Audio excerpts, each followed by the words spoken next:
welcome everybody to the April meeting of the Utilities Advisory Commission.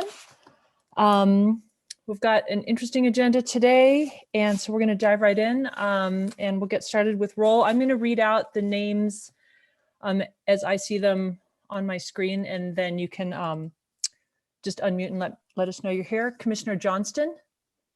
Johnston here. Commissioner Smith. Apologies, present. Vice Chair Siegel. Here. Commissioner Scharf. Here. Commissioner Jackson. Here. And I don't see Commissioner Danaher, but we'll flag it if he's able to join later. And I'm here as well. So let's see, the agenda has been posted. We don't have any revisions. We've got 3 items of new business that we'll be getting to. Are there any members of the public that want to speak on any items that are not on the agenda? Yes, there is one member, David Cole. Would you like to speak? And David Cole, is this for something that's not on the agenda? We will call for comment on each business item as we get to it.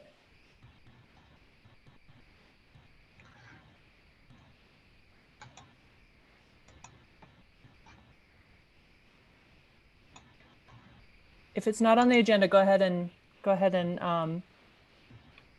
Yes, in light of the recent articles about power outages in the city and recent power outages and the lack of transparency of such, it seems that the utilities planning for this second utility line to connect Palo Alto is perhaps planning for the 100-year flood when we haven't taken care of the 1-year flood yet.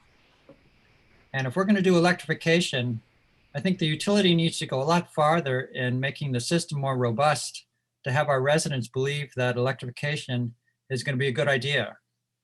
And so I think it would behoove utilities in the UAC to revisit this large allocation of money for a second connector into Palo Alto and spend that on local resiliency, which we haven't quite yet mastered yet. Thank you. Thank you very much. Is there any other public commentary on items not on the agenda?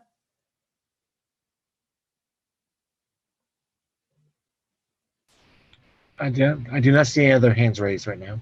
All right, thank you. With that, we will go to the minutes from our March meeting.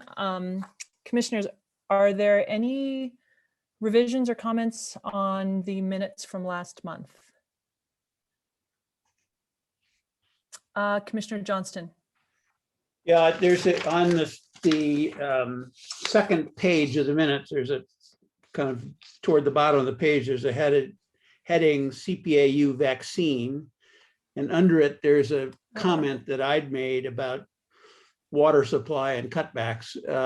And I don't see anything about vaccine, although I have a recollection that Director Batchelor did say something about utility staff getting vaccinated. But I just think there's either something missing in the minutes or that heading seems to be misleading.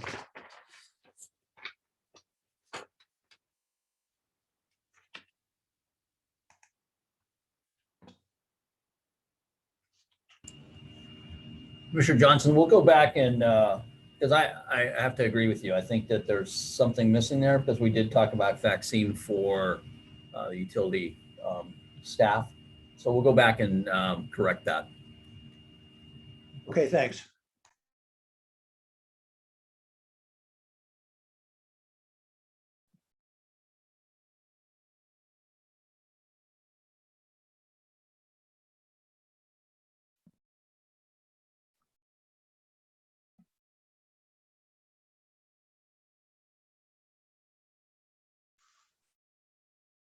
Hey, folks.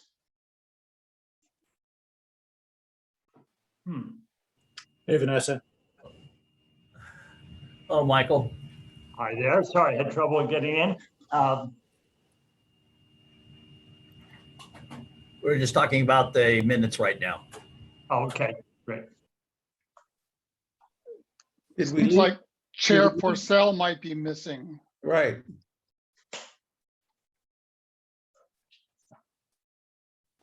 Yeah, it looks like she just got disconnected and she's working on it with Tabitha. So I can take over to approve the minutes if we have a motion and a second. I'll move. Okay, I'll second. Great, then we'll go in order as I see you on the screen. Commissioner Johnston, Approved. Commissioner Smith, Approve? Commissioner Scharf, Approved. Commissioner Jackson, Approve. Commissioner Danaher, Approve.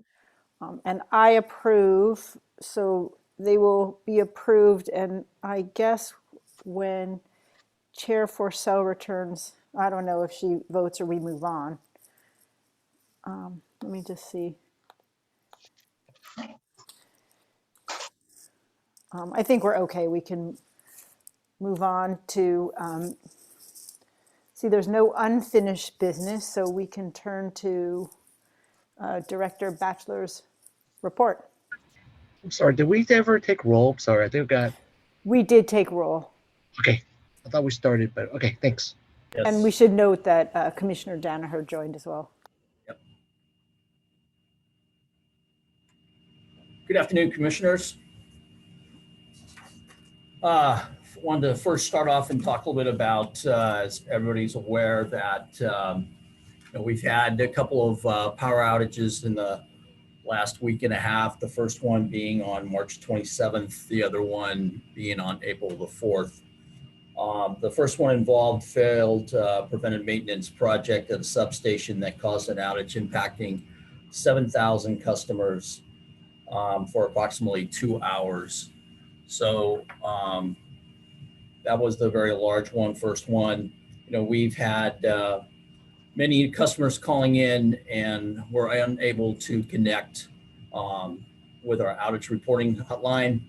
Our current outage management system allows customers to call in and report outages from where their location is.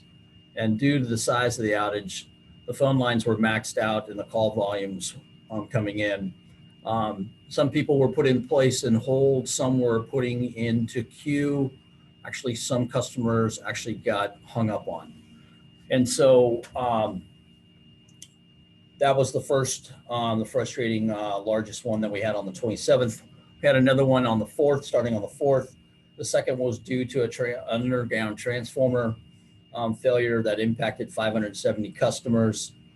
445 customers were turned back on within 3 hours, and the remaining 25 customers didn't get turned back on until early morning on. And there was about, which was right around about 4:30 in the morning, that those 25 were impacted. This underground transformer, did some research on it. It's 37 years old. We did some testing on it a year and a half ago. By our standards, we do a full analysis of our underground system every 3 years, where we actually take equipment. It's an infrared camera where we actually go open up the vaults where these transformers, splices, switches, anything that's underground, that this infrared camera will actually be able to tell if there's any hot spots on the elbows or on the splice, or the transformer is going to be going bad. At that point, a year and a half ago, there was no problems with this transformer. So we have taken that transformer, and we're actually having an analysis to find out what the failure on that was. We don't think it was actually due to age, even though it's been out there for 37 years. It is coming to end of life, but still, there were no anomalies of overloading or any cause of that on that transformer. But like I said, we did have 570 customers with that. Some of the issues that we've identified, we're looking at our operational procedures, our staffing, and our timeliness of how we can look at better communicating with the public. And we are looking at what we can do to eliminate some of this outbound calling portions of it and inbound callings on the lines that we have going into the UCC. We are also exploring some staff examining of the outage for a quicker proactive notification. As you well know, we've been talking about this, that in the UCC, there's actually 5 positions, 5 operators. It's been years that we've been staffed at 5. We don't have 24/7 as we speak. There's only 2 operators that are fully trained. We have 1 that will be coming trained at the end of this month. And we just did some interviews for 2 new trainees. That trainee apprenticeship is about 2 years it takes for an individual when they come in. And we should be bringing those new bodies on in the coming months. At that point, we're going to try to get back staffed within 24/7. What ends up happening right now is that the calls get rolled to our 911 center. We do have operators that are on call, but they do have to come in and actually take a look at that. And then also we need to call the crews in at that period of time to respond. So we also have an internal and a third-party review underway that's going to provide us some updates, and then I'll be able to share in length once we get some reports back from the third party, as well as our internal investigation that we're doing at this period of time, and come out with some ideas on how we can quicker notify the community when we do have these type of outages. And like I said, we are also looking at our internal processes from an operational perspective. Our goal is to provide reliable service, and we didn't do a very good job over these last 2 weeks with that. We understand that from a utilities perspective, reliability and safety is high on all of us. And so, like I said, there will be some upcoming reports that will come out in the months to come on this, what we can do to be better at and prevent some of these outages. And Director Batcher, sorry, I had 2 questions from what you said. One was, you said the crew had the call center people had to be in to come in as well as before the crew. Did I misunderstand that? no, I'm sorry if I wasn't clear. It's the operator, the system operator has to come in. The system operator has to come in. Yeah, so the system operator comes into the UCC, and then as they're coming in, the crews are coming in as well. Okay, and is there any tie-in with that system to Twitter? Because I think a lot of people turn to the utility account on Twitter to get information, and it was pretty thin as well. It's not tied to that. What ends up happening is Catherine actually sends out the social media pieces once we know what's really going on. And so when the operator is not there, we're still kind of in the dark ourselves. We have to wait to see what's really truly going on. So it does take a little bit of time for them to respond when they're on call into the UCC. And so there was a little bit of a lag time. And we didn't get all the information back out to the community as we should have.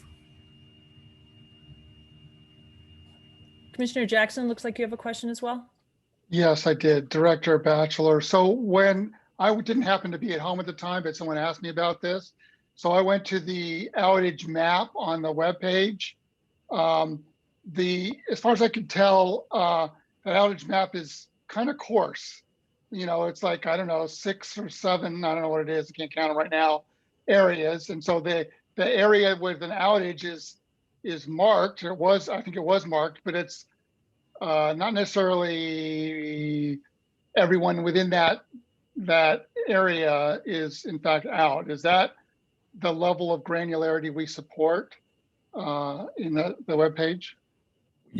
Because what ends up happening is that the way the feeders run through the city portion of it, they don't all run out of the same substation. So you may find some customers are isolated that actually have power, where the rest in that square that you're talking about is actually have no power. And so they're actually, like I said, they're actually being fed off one of the other substations that we have.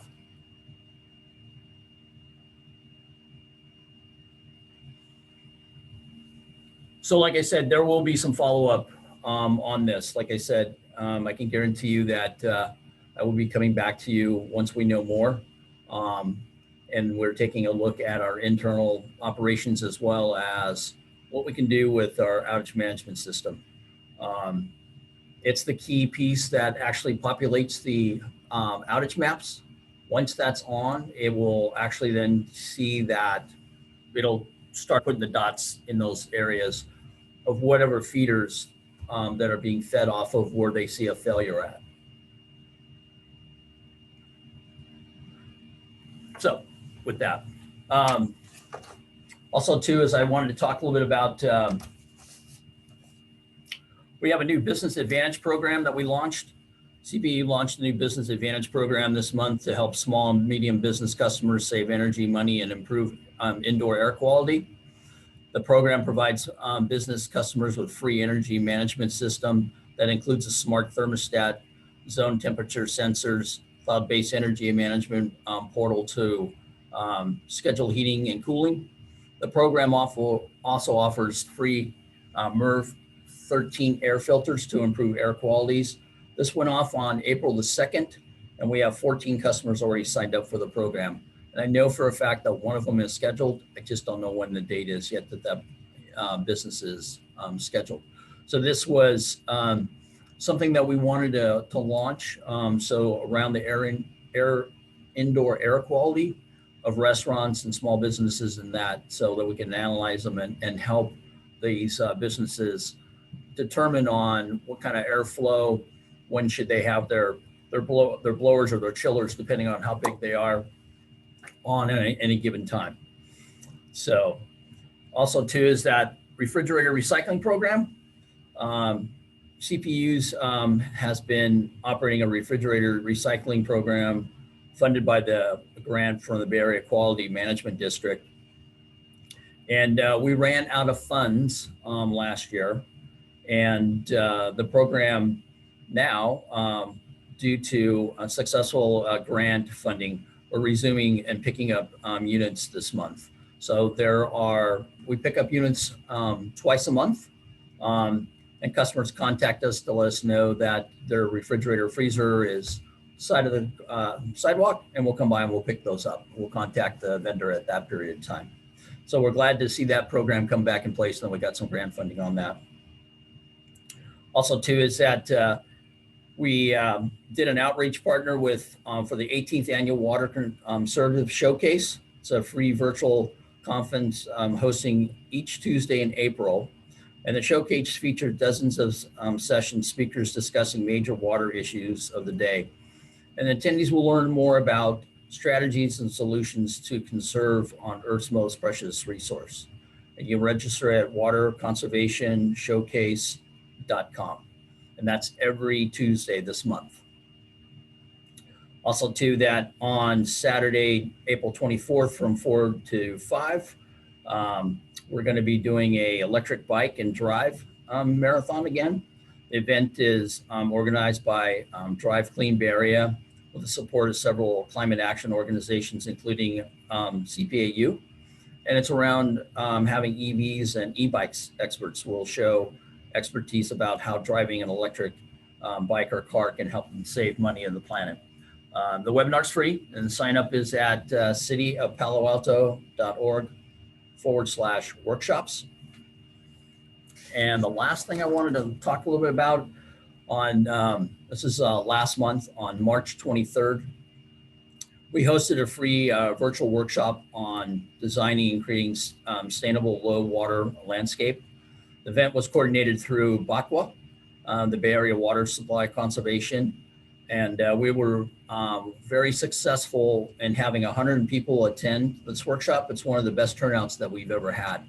And so people seem to be very appreciative and learned a lot in the design of that workshop. That concludes my report. Thank you. Thank you very much, Director Batchelor. And with that, we will turn to new business, starting with a discussion of City of Palo Alto permitting processes for various energy technologies. And we've gotten some correspondence from the public. I suspect there might be members of the public that want to speak on this topic. If anyone from the public would like to speak on this topic, please raise your hand. I see Mr. Cole. Go ahead. Let me unmute you. Okay. Please unmute yourself.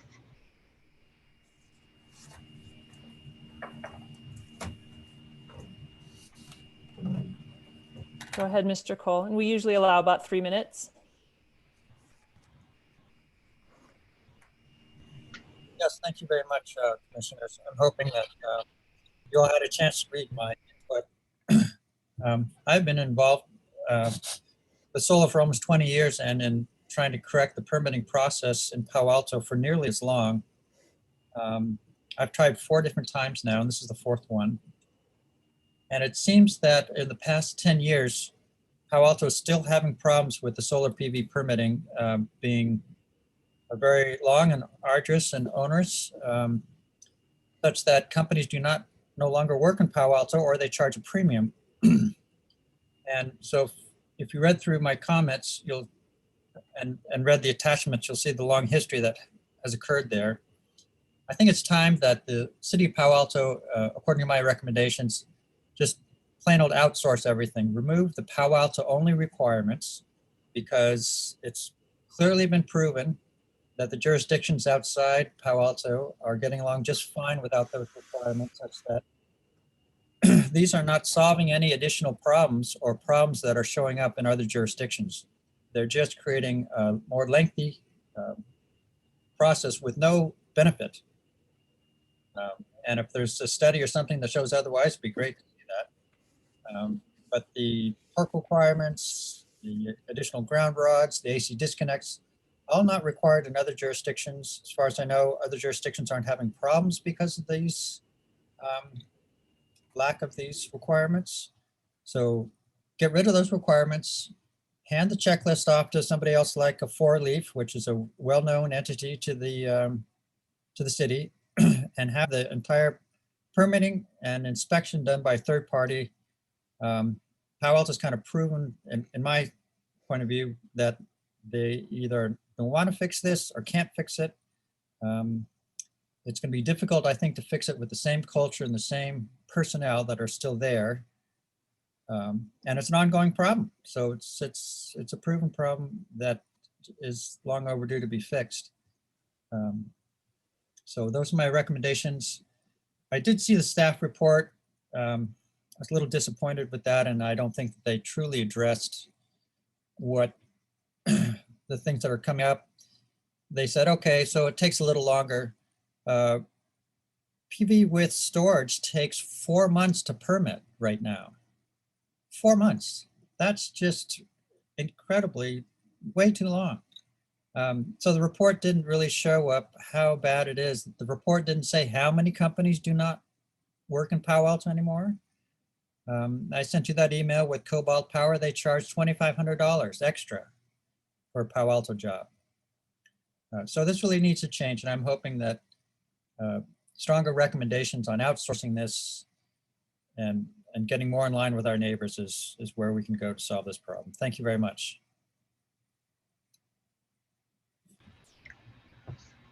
Would anyone else from the public like to speak on this item? I do not see any more hands. Okay. Well, thank you, Mr. Cole, for your comments, and then we will proceed. I assume there's a staff presentation on this item? There is, Chair Fursell. Thank you very much. So I'm going to go ahead and just kick this off real quick for us. So tonight we're going to take a collaborative approach that we've been working with the Development Center from the utility side as well, with Jonathan Lake's team, who is the Director of Planning and Development Services. as well as Geo Blackshear, our fire chief, for our fire inspection side. Jonathan, can you slide to the next slide, please? Thank you. So as you see through these names, we have worked collaboratively hard to look at and understand that there have been some areas that we have looked at. We've looked at the TRC report. We've made some changes already. We understand that it's still a long road that we still have to work on, and we're working towards that. We are now meeting as groups together to address these concerns from the community. And I think that Jonathan will be able to go through, talk a little bit about some of the accomplishments that we've already made. And then we both understand that there's still some challenges that we still need to address. So with that, I'm going to go ahead and turn it over to Jonathan Lath. Okay, thank you, Mr. Batchelor. Good afternoon, Commission. Thanks for the invitation to be with you this afternoon. Again, I'm Jonathan Lath. I'm the Director for Planning and Development Services. Maybe just a little bit more background about myself. I've been with the city for 6.5 years now. And in July 2019, I guess, the Development Services Department was merged with Planning. And so I became responsible for the operational control of the Development Services program. And while that seems like a long time from now, half that time was spent responding to and shoring up an offsite operation in response to the pandemic. What's interesting, and I don't mean to suggest in any way that any of the issues that we're going to be talking about here this afternoon, except for the self-inflicted ones, which we'll talk about, are related to the pandemic. The issues that Mr. Cole raised and that I've seen in correspondence and complaints really have been a part of an underlying issue that we've needed to address. And I understand we've been a little bit inconsistent about that. For my own sort of part in this, I didn't really appreciate how acute the problem was until late fall, early winter, when we were starting to get a lot more complaints about our permit processing, specifically with respect to PVs and other electric permits.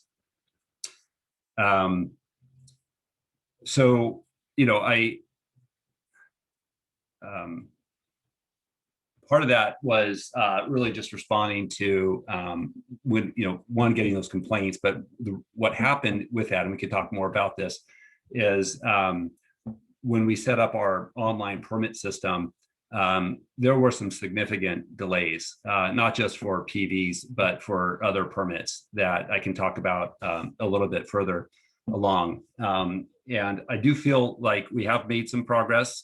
We have more to do for sure. But I want to express to the commission that we really see this as for us at least, a beginning opportunity to continue a conversation with the UAC, with our partners, with our fellow departments who are intimately engaged in this effort to streamline and improve our processes.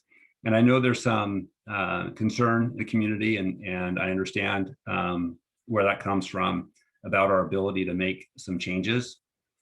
But we have made some changes in the last couple of months, and we'll talk about some of those and the changes that we want to make going forward. And it's my hope that in 4 months' time or so, we can come back to the commission and be able to share with you some additional progress that we've made, including some quantitative metrics to document our performance. I don't think you'll see those 4 and 5 month turnaround times, which are clearly outrageous. and really were a function of a system error that we had on our end that we we're having to navigate with our remote access. Okay, so with that, I also want to just acknowledge that I know that some of you on the commission and in the public have been really anticipating this this conversation, and we're here to listen, and I appreciate your patience because we did want to wait for the TRC report, which came out, so that we can share those findings and some of our initial response to that. The report itself is included in your packet and provided sort of a baseline set of information to document where we were relative to our permit process, including interviews from folks inside City Hall and those that interact with our permit process. And while there's some good news in there, a lot of it shows that there's some work to be we have some progress to make in some other areas. So we have staff here from utilities and fire, as Dean noted, from our building operations, and we can get into any specific details about the report or its findings. I'm just going to kind of move somewhat quickly through them so that we can get to hear from the commissioners themselves and ask us questions. But I do want to note that, in fact, maybe I'll advance to, well, so just to summarize, you could see that, our process takes too long to get a permit. We're inconsistent with some of our corrections. The technology is changing frequently, and we're having to respond to that, and that has created some challenges. Our inspection process has been, documented as being detailed, and I've even seen it described as onerous in some instances. And so, we're taking those comments very seriously. And while I acknowledge that we still have a number of, familiar faces that are a part of our program for the past number of years, 8+ years, 10 years. We also have some new people that are engaged in this and are motivated to make some changes. So I'm a little bit more optimistic, but I understand why others may not be in our ability to make some changes in this regard. Since the beginning of this year, we've been meeting regularly with representatives from utilities and the fire department, not just myself and other department heads, but the managers that have operational control over the staff that process these permits. And we've been discussing a number of issues that have sort of gotten in the way of what we're trying to accomplish. And we've been pretty clear that we want to be able to turn these permits around, not only in a manner that's consistent with state law, which is obviously the floor that we're working with, but then how do we go further and improve our permitting process so that we can respond to the the city's interest and objectives to advance our sustainability goals. And so one thing that we've done is we've recently implemented some new permit processing timelines. And in some instances, we've cut it in half. And for heat pump water heaters, we went from a typical 30-day review to 1 to 5 days. And this is generally an over-the-counter type of permit, but under our current remote operations, we can't guarantee it like the very next day because there's some coordination that may need to take place. But these are our new targets, and they're new timelines. And so this responds to our commitment to expedite these types of permits. And what good are our timelines if we're not enforcing them? And so the next layer of that, of course, is how are we tracking and monitoring our performance in this area? And so this is a sort of a two-pronged approach for us. One, right now we're getting more proactive with our development center coordinators and with the development center manager to keep a closer tab on when these permits come in, and whether they're, when they're getting close to their review timelines, we're reaching out to our partner reviewers to let them know of this timeline so that we can get that, so we can perform better at meeting these targets. And so we will continue to do that. We're also beginning to, if I were to rewrite this slide, I think this second bullet is maybe a little bit more, suggests we've accomplished more than we may have in this area. We're just beginning really to establish this coordination between fire, utilities, and building, to see, because one of the complaints that we've heard is, well, one, we know that the margins are pretty low for solar installers in Palo Alto, and some of that premium, or that that profit gets eaten up when you're waiting for an inspector or several inspectors to come out and approve an installation. And so one of our approaches to deal with that is to see if we can get a closer window of time where we'll be out there and coordinate our reviews. And in some instances, our building inspectors will take on the reviews that the fire department may have done, so that we don't even have the need for somebody else to come out there. So that's something that we've just now started. And it's a bit of a pilot program right now, just because of the coordination that's involved. But we hope to make that more robust as we go forward. We're also doing more cross-training with our inspectors. And so there's been some instances now where we have 2 inspectors go out to a site. And the reason for that is we've been communicating to our inspectors what our objective is.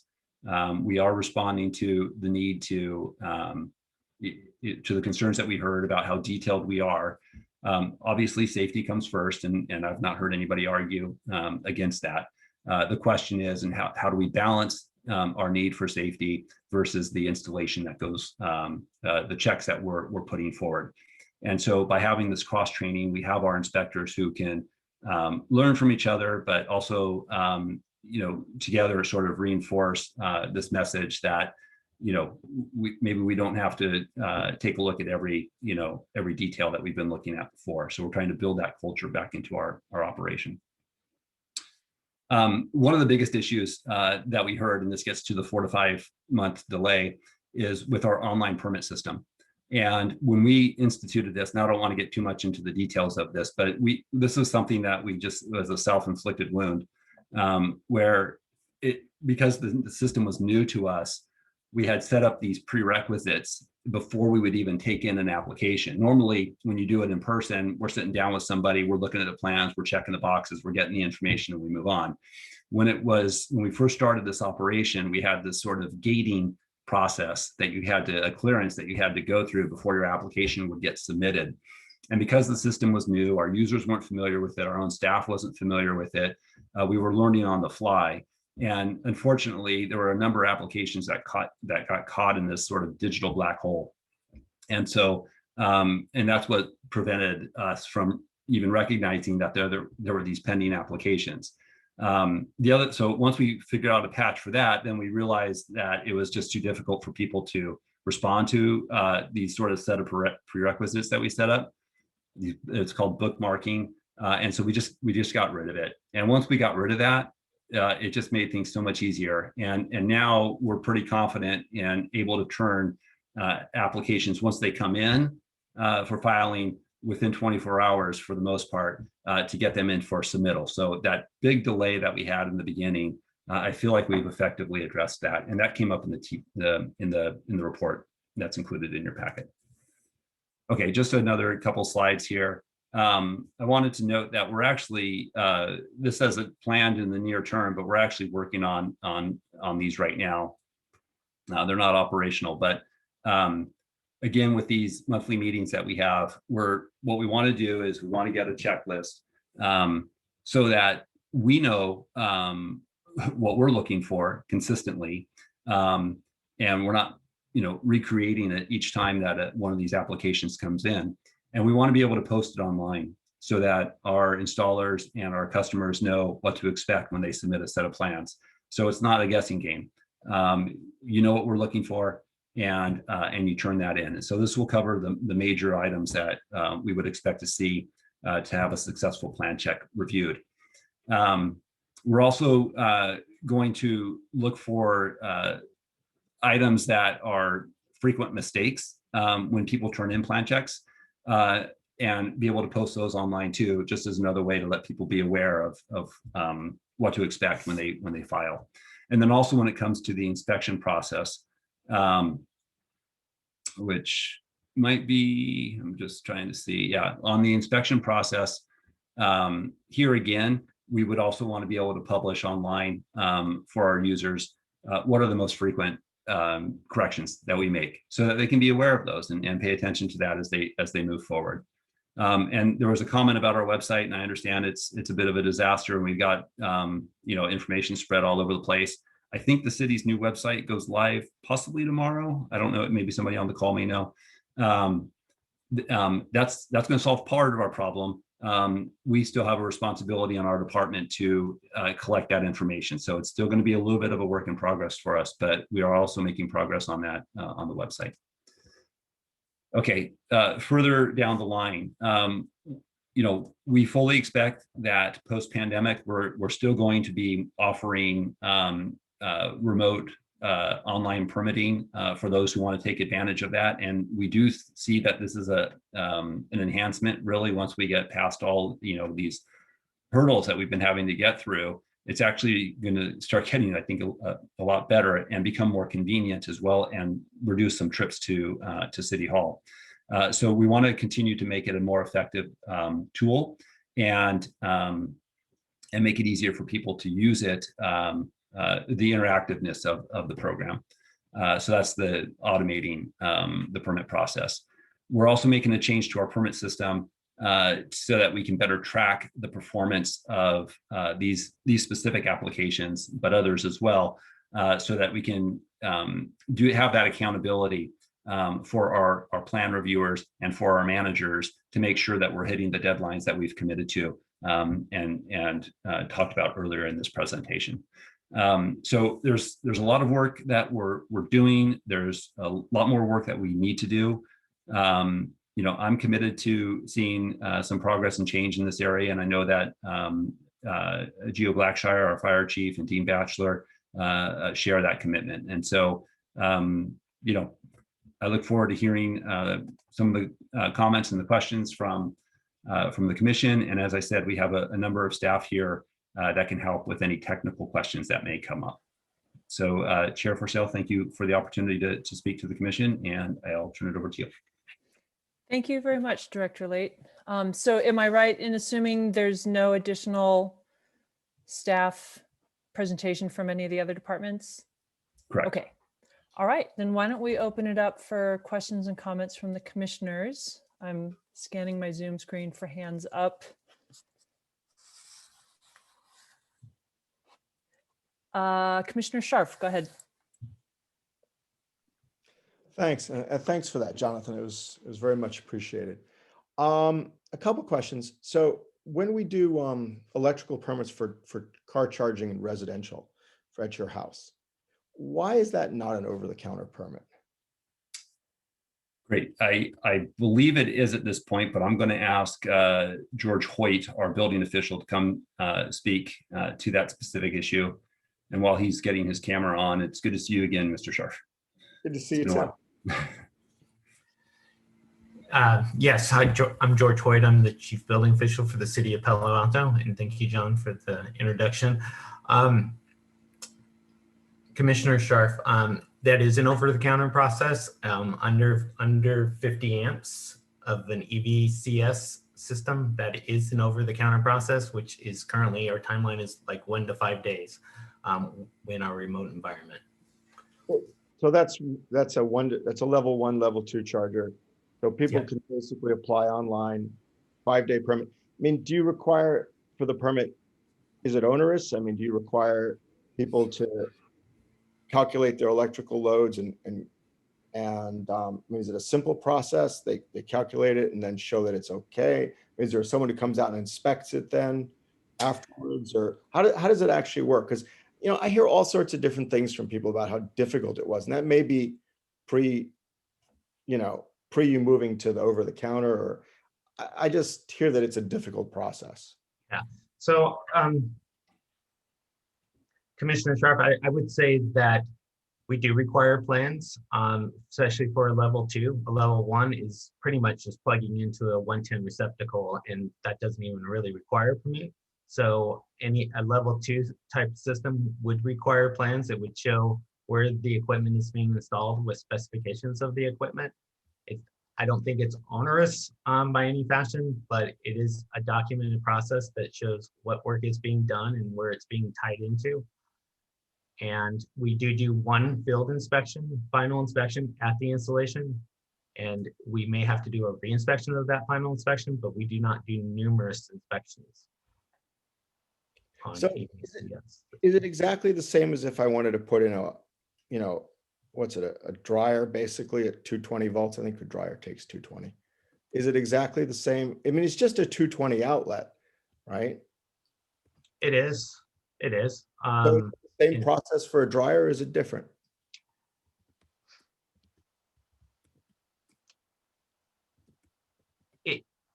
So we have to calculate what the existing load is and if this additional load can be calculated. So that's really where it comes into play. We would ask the same thing if you were adding an additional dryer, I suspect. So I think that the outside of between the dryer example and the EVSE charging example would be the fact that we do require a single line diagram that shows, where it's being routed.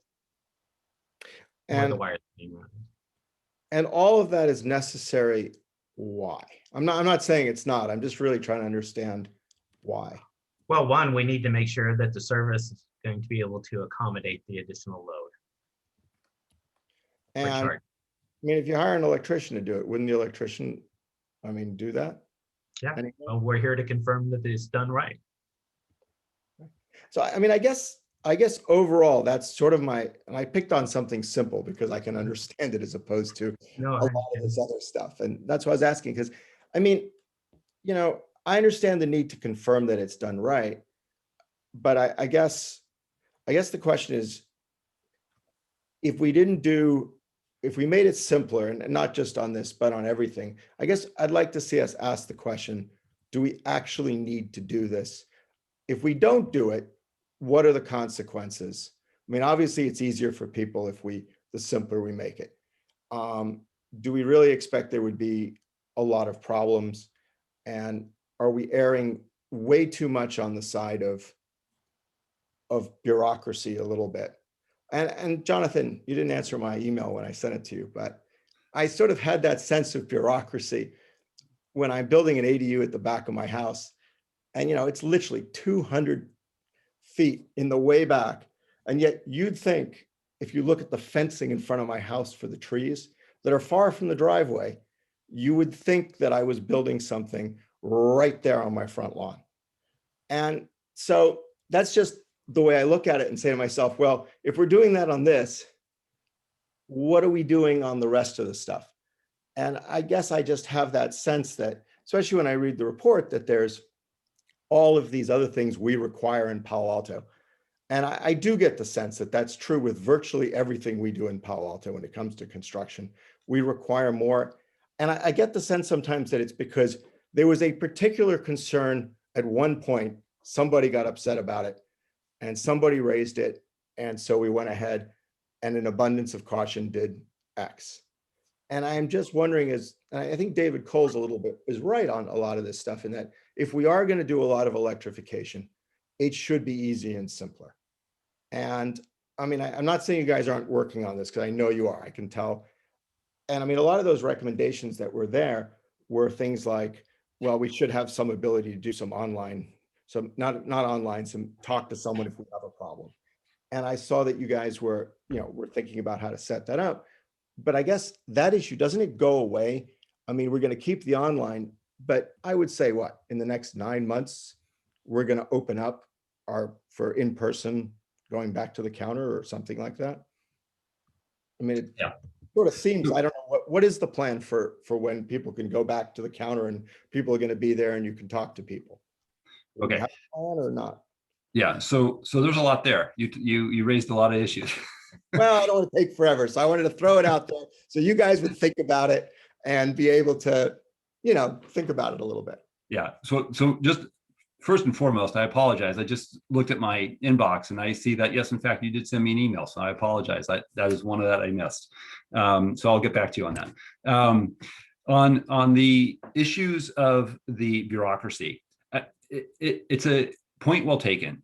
This is part of what the study has flagged, and we need to make sure that we're not getting stumbling over ourselves and creating a process that is unnecessarily bureaucratic. The fundamental interest that we have is making sure that when people are in their homes, they know that it's safe. We've inspected it, and the house isn't going to burn down, or whatever horrible things people can talk about for not having it done properly. Now, this is where the balance comes in.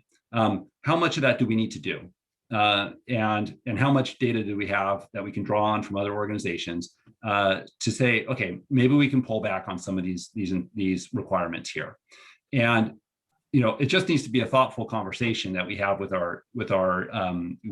fire and with utilities and with building to find what that can be. I do think there's some room there for us, and that's going to be sort of our next sort of process, is to examine where we can adjust that. As far as the returning back to the counter, obviously, even was it yesterday, not even, maybe just over 24 hours ago, we keep hearing new information from the state about when we're going to be returning to normal, or the new normal. So the city itself hasn't pushed, I don't think, any formal timeline for that. I will say that for our development center operations, as if things continue on the path that they have been, that we would hope sometime in the August, September timeframe that we're able to stand up an operation back at the development center. That's sort of what we're looking at. All right. Well, thank you very much, Jonathan. Appreciate it. Thank you.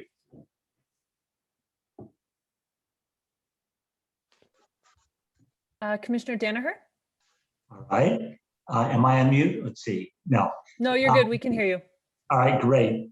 Hey, Jonathan, thank you very much for this and for the study, and you too, Dean. And thank you again for making time to talk with me, 2 months ago about all this. So it's good to see this. It's good to understand that it's a priority and that there are a lot of insights there about things that can be fixed.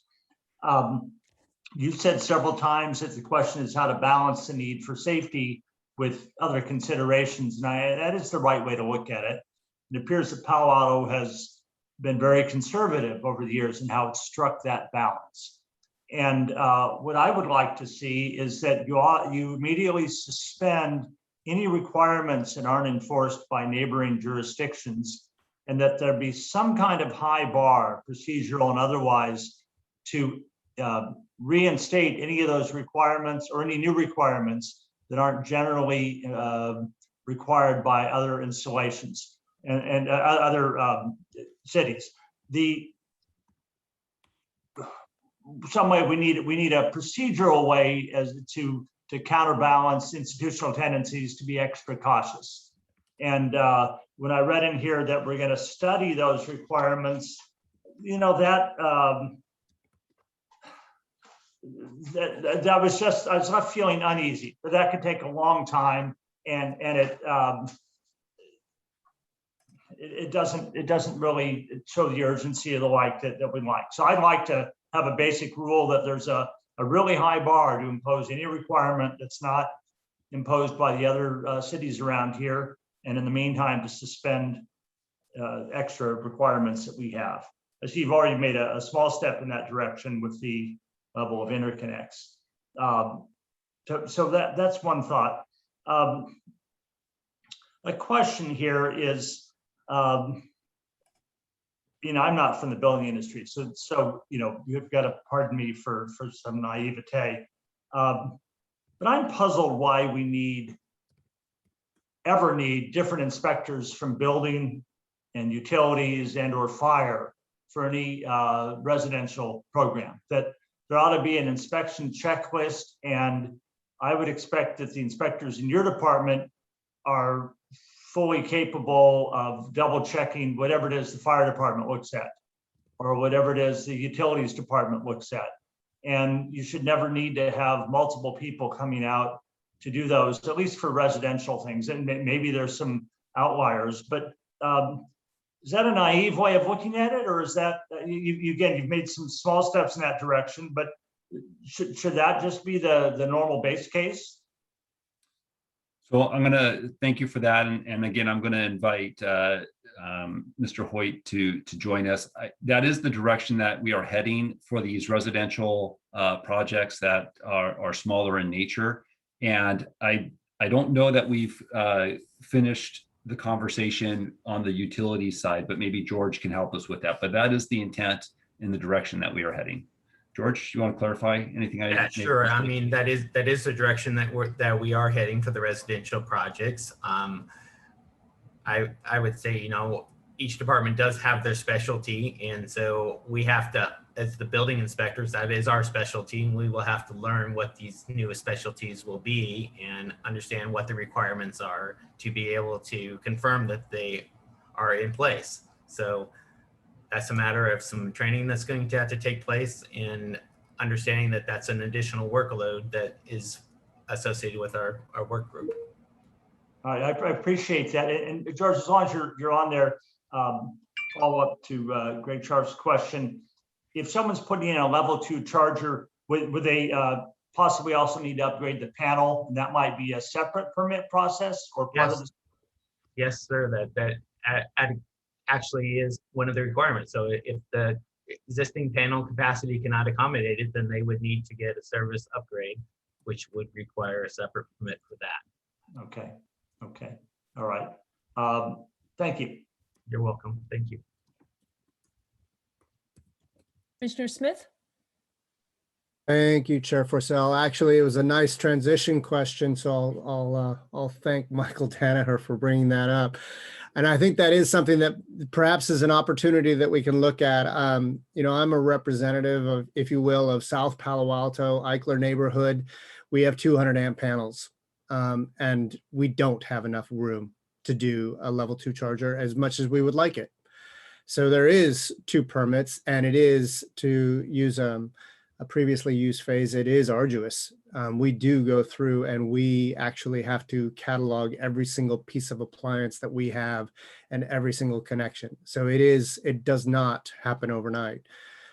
If I have to then also provide a 1-line diagram as to where the distribution is and where the distribution is going to go, subject to the level 2 charger, I'm easily into this whole project $3,000, $4,000, $5,000. There must be a way that we can streamline our process just for that. If we do have a goal of electrification, and if vehicle charging is part of that electrification plan, which I believe it should be, and it is, then we should really look at streamlining our processes to accommodate those residences that do not have 400 amps. And I think if we did a significant study across the city of Palo Alto, I think you would find the high majority just simply don't. They have 200 amps. So that is an opportunity perhaps we can investigate. Thank you. So Commissioner Smith, Commissioner Smith. I would like to just kind of make a comment there. We actually do have a residential sizing diagram or spreadsheet that actually Mr. Cole helped us develop that is available for residents to determine what the load capacity would be. So you just pop in the figures in that and you could submit that. So we're not necessarily asking for you to go out and hire a professional to do that. If the homeowner is capable of doing that themselves, we do have a online calculator that you can utilize for that. Super, thank you, George, and I appreciate you bringing that up as well, because I have looked at that tool, but if what I just heard you say previously, that we are expected to deliver a 1-line diagram, I can do a 1-line diagram, but it's going to be on my 1/2 by 11 inch piece of paper, and it's certainly not going to be blue drawings. So I mean, I I don't know if that's acceptable, but I'm an exception. I'm actually in the build community. I actually build buildings, so I can probably figure this out perfectly fine. Yeah. But I think Joe and Mary on the street who literally have a home and 200 amps, if you're going to ask them to go and use a calculator and actually interpret what you're asking in terms of circuits and amps, there is going to be a level of communication that is just going to be lost, and it's currently not available. And we can definitely look at trying to find some more online services or simple templated diagrams that can be created and built off of, similar to what the residential PV system under 10 kW single family homes require. So I do know that we've worked on some of that, and we can take another look at it, and we can brush off the dust on it and see if there's some improvements that we can make upon it. I completely hear what you're saying. Thank you.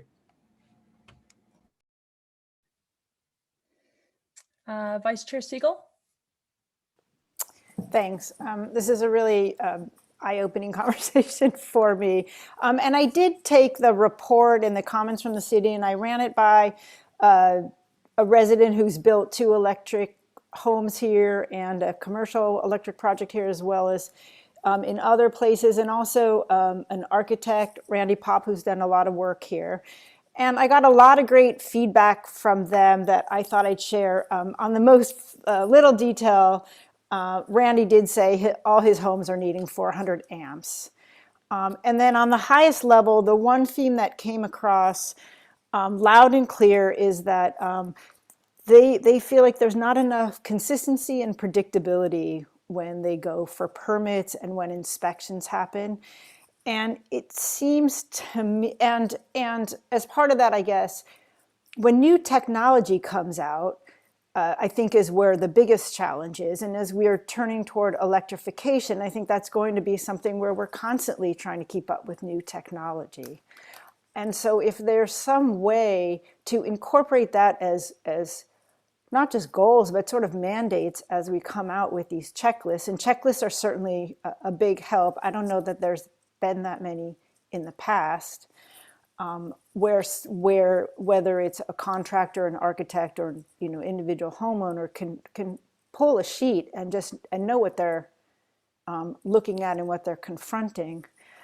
One thing that Randy did say is there used to be something called Bud's Bible, which was the physical. Do you know that the physical book that talks that has all the detail of what is needed for different permits for a project here, and his comment was that's no longer in physical form, it's online, but that the contractors he knows, when they had that on the project, it was just earmarked and tagged and highlighted and underlined, and it was referred to like all the time. And having an online only checklist or combination of checklists and directives is not as useful when you're on a project.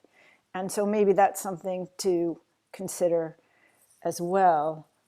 The other comment that I thought was also interesting, which isn't too different from what other people have been talking about, if it's okay in local jurisdictions or nearby jurisdictions, it should be okay in Palo Alto. That mostly makes sense to me. There's no reason to think that safety is no more of a priority in our other local communities.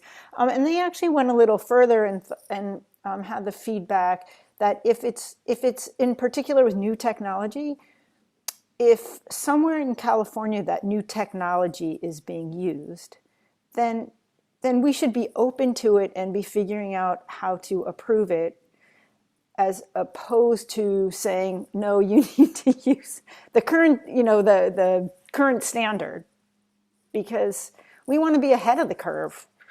And so I don't know, this wasn't in the report, but I would love to see a little more opportunity to look at that new technology, incorporate it, and maybe it's by having kind of general ideas about things, and general approaches to safety. So as new technology comes in, it doesn't have to be, well, this uses a different bolt, and so, or 3 bolts instead of 2, and so it doesn't meet our requirements. So that's,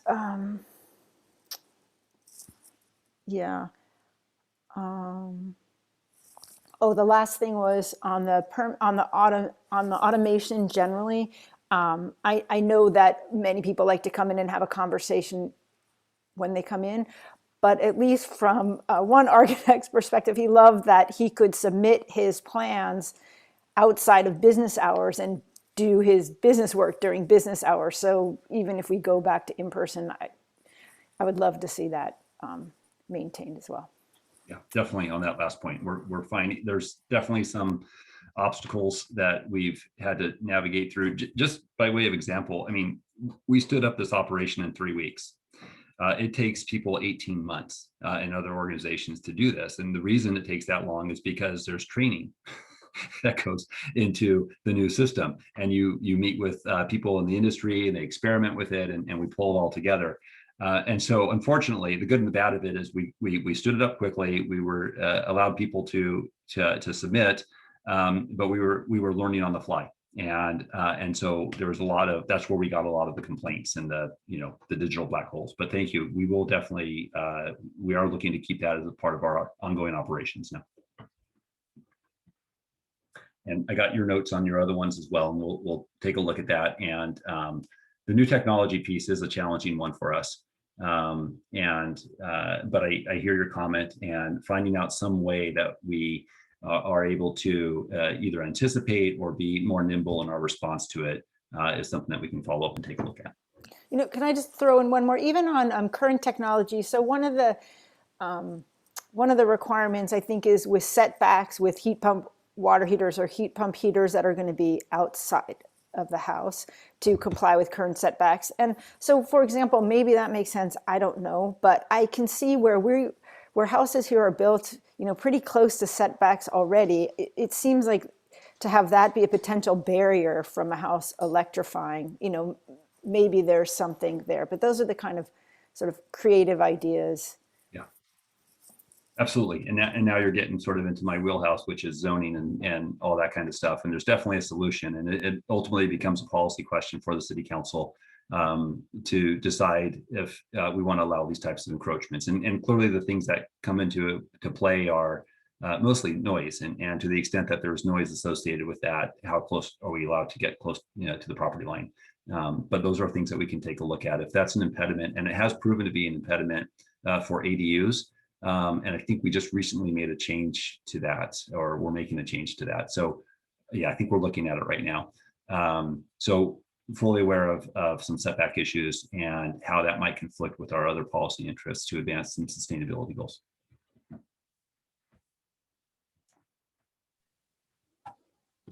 Thank you. Commissioner Johnston? Thank you. And thank you for the discussion. I think it's really important. And I share the concerns that others have expressed that, if we want to encourage people to electrify to meet our sustainability goals, we really have to make sure that our requirements and our process are as easy as possible for people to navigate, consistent with legitimate safety concerns. One of my questions is, there was a discussion in the materials about not meeting our own timelines for issuing permits and reviewing information. How much of that is because our procedure is complicated, and how much of it is that we are short-staffed in many areas? It's good. Just making sure I was not on mute. I think it's all of it, frankly, and it may even be more. As we've stated, the technology changes frequently. The battery storage, all that stuff happens. So it's very dynamic right now. And so getting our staff up to speed and responding to it, not just in building, but also in fire, how do these storage systems work? That's burdensome for us to sort of get up to speed on that. You may recall that we've had significant budget cuts, not only in our department where it affected our contract services, and where you may have heard about other issues on the inspection side, just in the delays. We had significant cuts in our inspection program. And Fire had cuts to their fire prevention program, which is the individuals that are managing also and processing these permits. So the budget reductions had an impact on that, but we also were expecting a decrease in permit activity as well. And there has been some of that. But our work also got more complicated when we went remote. It's almost like we're doing more work for the same amount of work that we would have done in the office. We're having to do almost 3 times that amount of work out of the office. And that's because we're still trying to learn how to get past the efficiencies. Instead of that face-to-face conversation at the counter that Commissioner Siegel was referencing, now we have to pick up the phone or do an email, and then there's these delays in conversation. So I think it's part and parcel all of that, and maybe even some other aspects that have contributed to it.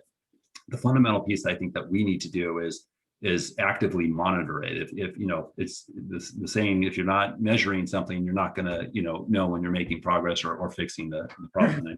I butchered whatever the quote was, but you get the idea. So we need to do better at tracking, and we need to have our managers and our coordinators understand what their responsibility is and what authority that they have, and that authority in a system where they don't have or I should say that responsibility, because they don't have the authority, right? Because we're working with utilities, we're working with fire, and we're working with planning, and we're working with all these different agencies to have it all come together. So we need to instill in them the responsibility. We need to talk to our managers about what their responsibilities and authorities are, and we need to track and monitor it. And I think once we start doing that, and we've just started doing that, I think we're going to solve the lengthy delays. I'm really confident that we're going to be able to address that. So I think that I don't want to say we've solved it, but I feel like we're on the good path.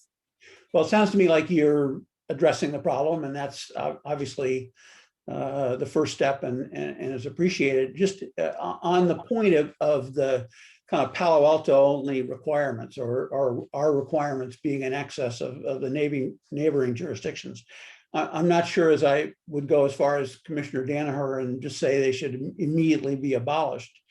But I do think we should have a procedure that requires Palo Alto to justify why they are imposing a requirement that is not imposed by our neighboring jurisdictions. I mean, do we have a real reason for these additional requirements? And I think we should set a time, 4 months, whatever, that you could come back to us and say, okay, here are the Palo Alto only requirements, and we've reviewed them, and here are the ones that we think we need to keep in place, and here's why we need to keep them in place. Because as people have said, if these are procedures that other or requirements that other jurisdictions have successfully done without, we need to know why they don't work and why they're required in Palo Alto. Because obviously getting rid of unique requirements will speed the process, because the contractors don't work only in Palo Alto, they work throughout the region, and they can much more quickly work with procedures they're familiar with. So thanks very much. Well, yeah, and thank you for that last one. I accept the challenge. So why don't we report back when we come back to you in 4 months with an explanation, and some of them may be policy reasons, or our thresholds for what we think is appropriate for safety reasons. But we can have that conversation. But we need to have an internal dialogue with Mr. Batchelor and Mr. Blackshire, with Mr. Hoyt. And it's a worthy exercise for us to explore. So challenge accepted. We'll take a look at that. Thank you. Vice Chair Siegel? Thanks. Sorry, I had one other sort of thought that I wanted to make sure I raise, which is when policies and permit requirements change, I wonder if there's a way to have an RSS feed or some kind of list that contractors, architects, residents can sign up for, so that they get that information almost immediately. And, with a justification would be great. I think that would save a lot of back end, feedback, but something like that, so that, really the goal is to make electrification easy. and painless and not more expensive than neighboring communities. You know, we want to be a place where our service providers want to work. And so anything to make that easier. And so that's just another thought that should be relatively easy, I think, to accomplish. Yeah, that's really intriguing. Let me take that back to the group and see how we can do that. I can see that having applicability, not just for this, but for other changes to our programming too. Even when we change our permit processes or timelines or things like that, it could be helpful. And I appreciate the need to also add the explanation as to why we're doing it. Commissioner Jackson? Hi, can I actually, I got slides to share. Thank you. Give me a second. Visual aids today. Can you see that? Yes. Great. So start here. So the TRC report was much better than expected. So that's a good thing. I'll note that it does not address many of the issues that were raised by both Mr. Cole and myself. I think it makes a little bit too big of a deal of COVID. I mean, obviously, COVID messed up the whole country, the whole world. Nothing got better with COVID. But again, and I think Director Late has acknowledged this. So these were issues that were before COVID and there'd be issues after COVID. So I think that's important to keep in mind. I think, you know, the other thing is that, you know, just look at life. I mean, look, human nature and good business practice for a consultant is to produce a report deliverable that pleases the client, or at least is maximally palatable to the client. And it's certainly not best interest of contractors to criticize the Palo Alto Planning Department on the record. So I think that those two factors go into thinking that, you know, I think that the report, as good as, you know, as decent and as good as it is, it's probably pretty seriously underestimating the size of the issue here because of those two factors. I think that's something to bear in mind. Okay, I think I sort of jumped the gun here a little bit. I didn't realize there was going to be more, a bigger staff report presentation on this, which I only received last night. But again, you know, I'm not thrilled, but it's better than I was on Saturday. Again, it doesn't address many of the issues that Mr. Cole raised or that I've raised. And I just think it needs a little bit more urgency, timeline, and a little bit more, you know, digging into this. So I'm hoping, I'm hearing a lot of good words tonight. So looking forward to seeing what happens in, you know, several months as you dig into all of this.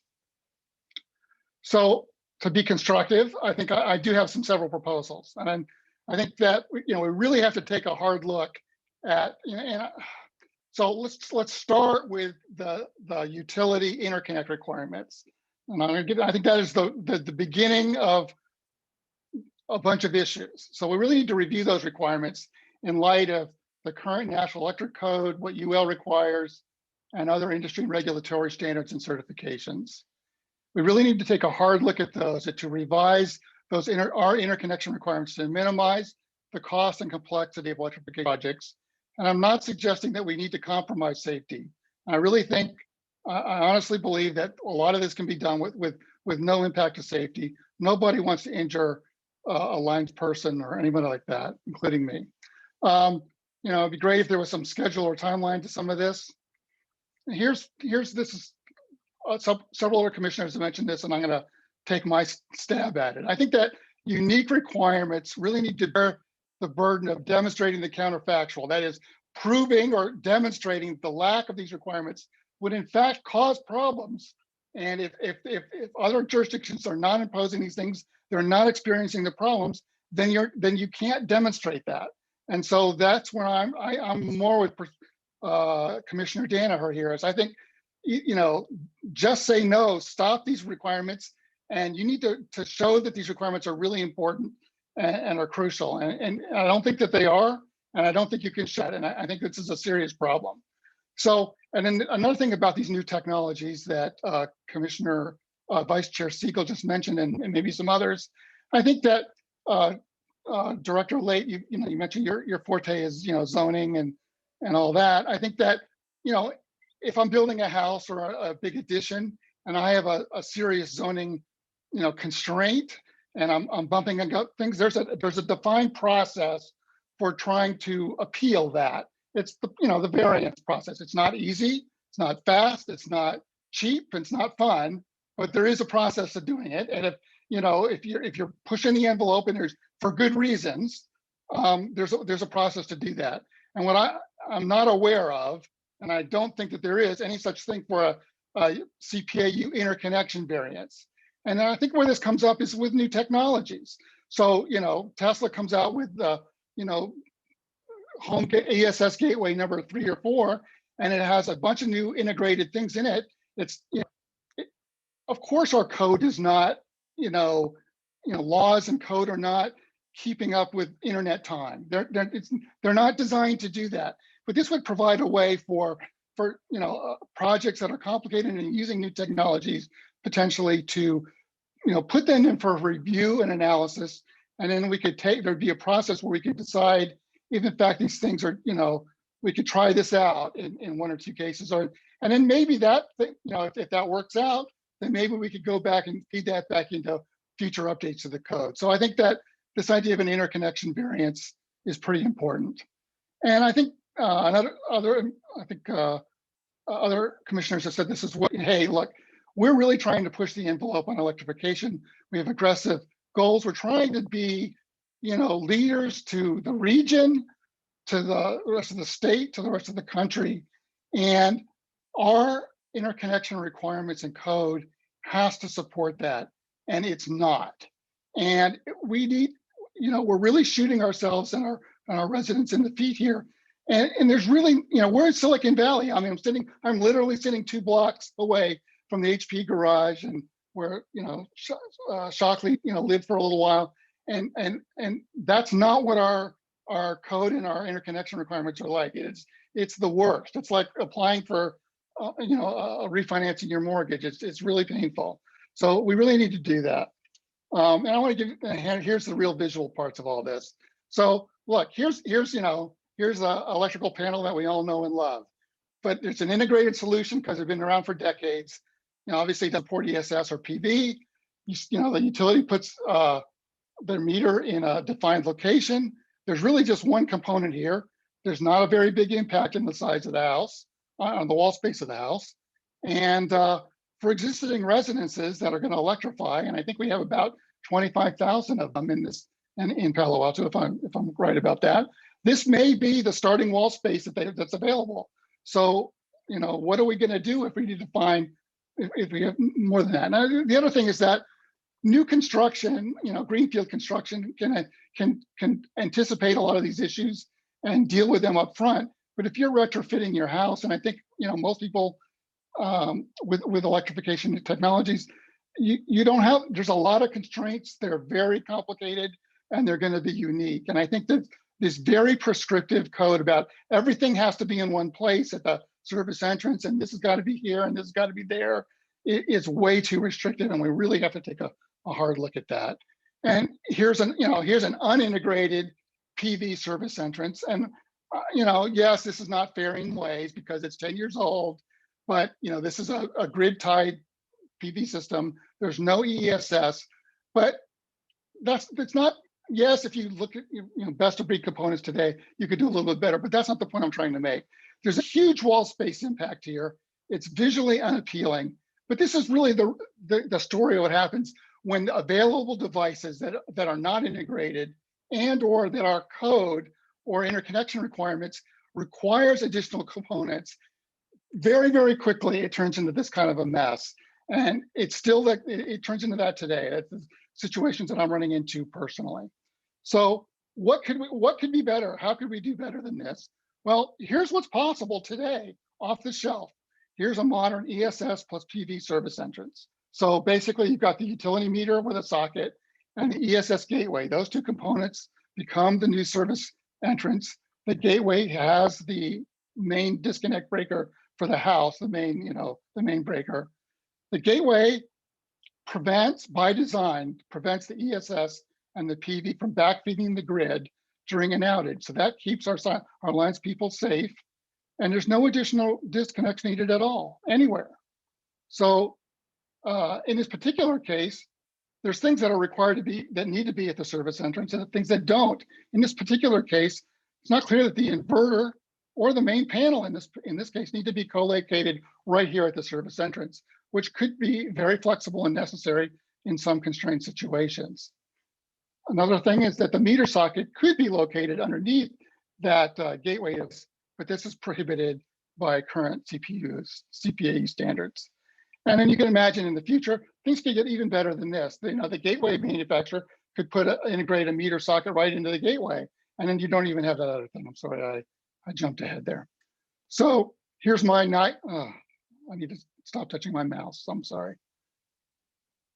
Here's my naive view of the code permit inspection life cycle. So, you know, on the left here is how we develop code. We have the planning department, we have the utility, we have the fire, and we have, you know, electric codes like the National Electric Code and the California Electric Code. These all get studied, and then we come up with the Palo Alto code. And then we've got, but if you don't get the code right, what I'm trying to illustrate here is, if you don't get the code right, nothing's going to get better off to the right. So we really have to take a really hard look at the code and what we're requiring, special requirements, CPAU interconnect requirements. So that's the message of this slide. And so what are my proposals for planning and development? You know, guys, you know, your buddies over in CPAU with your interconnect requirements have put you behind the race before you even start. So I think we really have to you know, we guys got to work together and get that straightened out. Repeating what Mr. Cole said, I think we have to take a hard look at outsourcing electrification permitting and inspections. There's highly specialized expertise and requirements. Some of these projects are extremely complex. Seems to be a lot of resource constraints. And as other people have indicated, you know, some of these issues have been around for many, many years and they haven't been solved yet. So it doesn't make us optimistic that it's going to get solved now. And then I think you've already said this, Director Lath, is that, I think immediate compliance with state laws and mandates around permitting and inspection it's pretty non-negotiable as far as I can tell.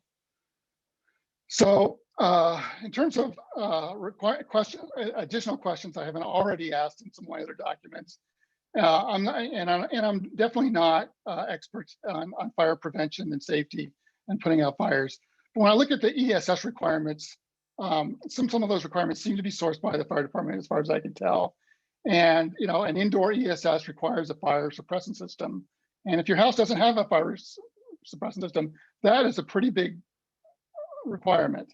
And other people have asked me, hey, I can park my EV in my garage and there's no fire suppressant requirement for that. And the battery in my EV is bigger than the battery in my ESS.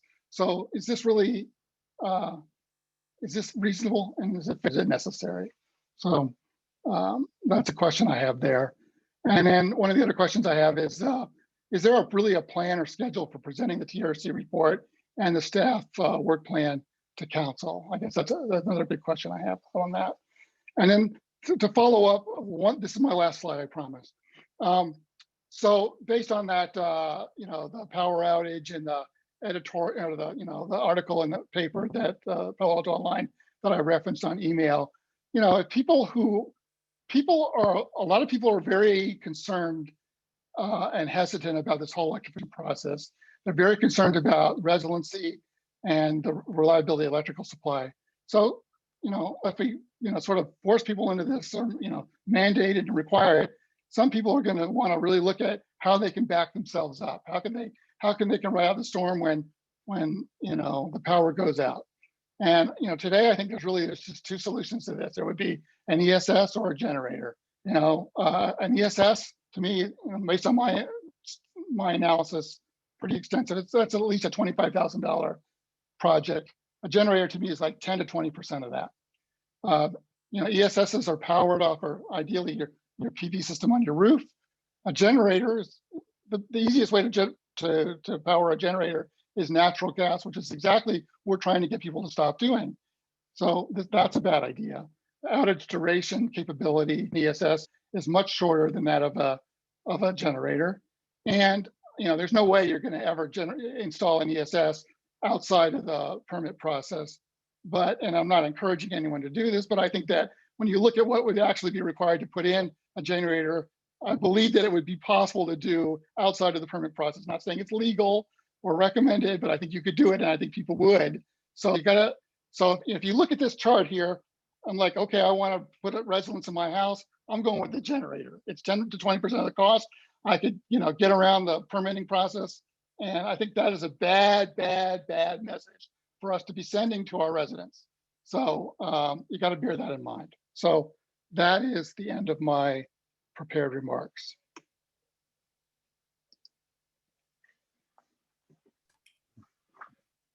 So there's a lot there, and we could go back to the questions if you want to go back to those. I will acknowledge my own sort of ignorance on the whole interconnection piece, and that does seem to be something that we need to examine more.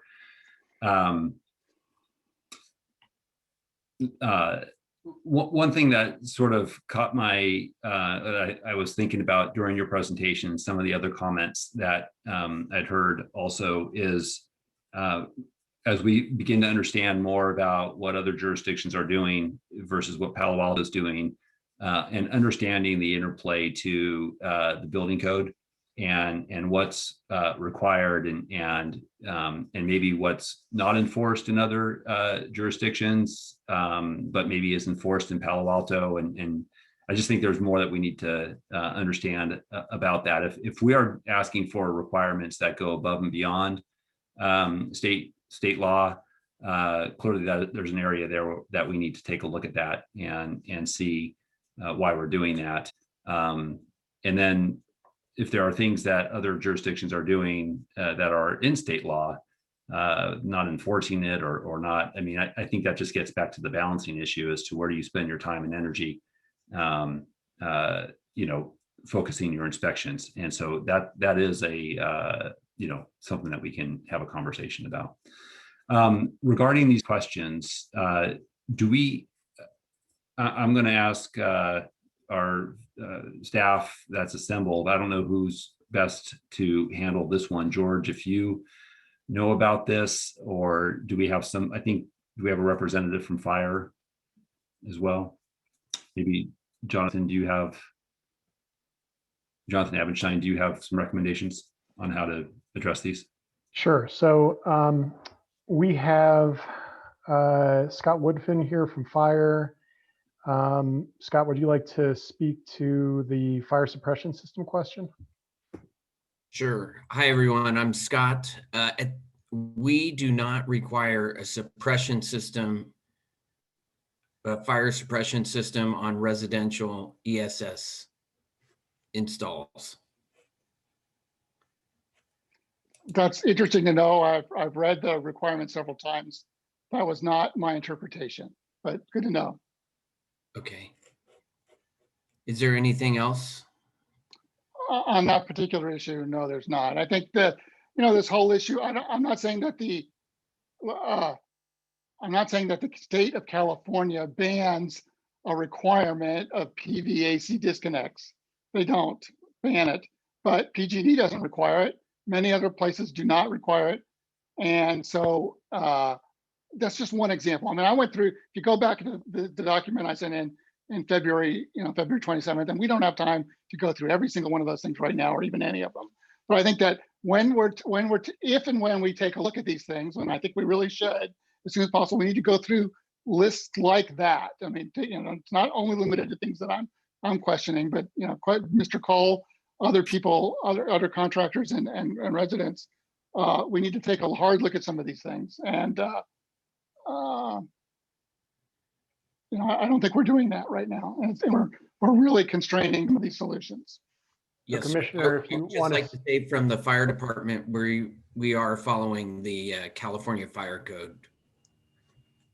So Commissioner, if you want to speak to the disconnect, we might want to switch over to utilities. We have Tikan Singh, our new electric engineering manager, and he may be able to speak to the disconnect requirements a little bit more.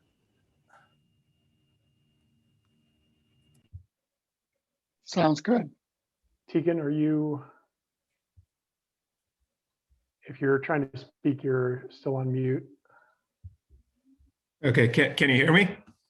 Yes, can hear you now. Thank you. Okay, great. Well, good evening, Commission. My name is Tegan Singh. I'm the Electric Utility Engineering Manager. Just to give you an example, in the presentation, we did talk about potentially reducing the number of disconnects. And the whole idea for a visual disconnect that we do ask for is for safety of our personnel. Ideally, we would like that to be near the panel. So this way, if our folks in the field are working, we want to make sure there's no energy being sent up to the grid. And that's why we require that. For typical residential installs, that's the only requirement we have in terms of visual AC disconnect. My understanding is devices like the Tesla gateway automatically do this. Yes, it's not visual.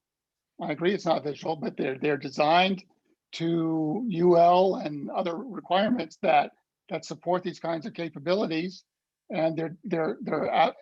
So it's just not clear to me what the benefit is, and where do you put? This is way too detailed issue to explore in depth at this moment. So we need to take this offline, I think. But I fundamentally do not understand why. I understand the need. I fully support that, thou shalt not backfeed the grid in an outage to protect lines people. I fully support that 1,000%. But there are other ways to do it than mandating a specific implementation technology, which is a bladed lockable disconnect. So we're not going to get through all my list of things tonight. I don't think we should try. We need to let others talk. But this is a serious issue. I'm thrilled to hear that you've eliminated 50% of the AC disconnect problem. We just got 50% more, one more to go. So that's great, but one is not zero. So Commissioner Jackson, real quick. Go ahead, Deacon.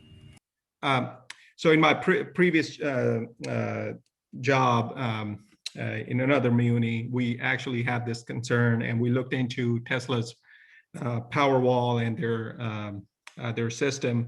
And our understanding, at least at that point, is this was a software control option. But we are going to explore this again. And then I understand we're limited on time, so I could reach out to you offline and then we could connect. Let's do that. That would be great. Let's let other people talk. I appreciate, there's other things we could talk about. Let's do that offline. Commissioner Jackson, I really appreciate your comments and your slides. And, what I was going to say is that I think that we need to go back and actually look, because a lot of the things from the disconnect portions of it actually come from utilities. But I think the thing is that I'm not going to, we need to take a hard look at that, because I'm just not going to say that whatever PG&E has, that we're just going to bring that into Palo Alto and what those decisions are made. But I think it's something that we need to take a look at. Because like I said, I don't know if, it is a software shutoff on the Tesla wall. Is that something we want? I don't know.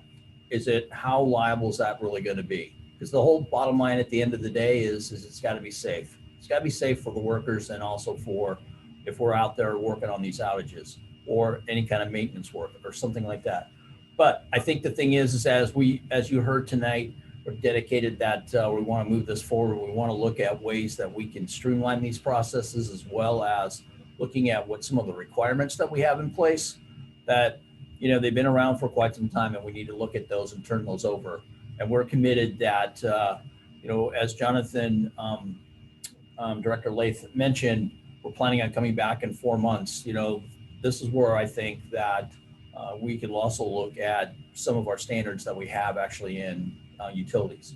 Take a look at those, see if they really truly make sense. And if we need to study it, then we need to come back to you and tell you that we need to study this a little further. But I think though that in that 4-month period of time, we can actually look at some of these things that you have brought up tonight. So I do appreciate that very much.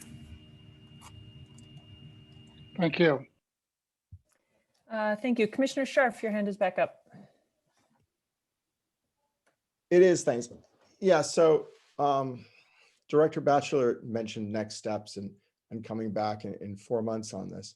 And I guess my ask on that would be that we tee it up so that we can make some recommendations to the city council on things that may need to be changed. I don't know what that is. I think it'd be really helpful to identify what regulations or laws, need to be changed and what the city council needs to do, as opposed to just internal procedures that need to be changed. I think that would be helpful so that we can look at those. And, I do think that anytime we go above and beyond, I think you've heard from any commissioner that addressed it, that it is questionable about why we would have different requirements than other cities.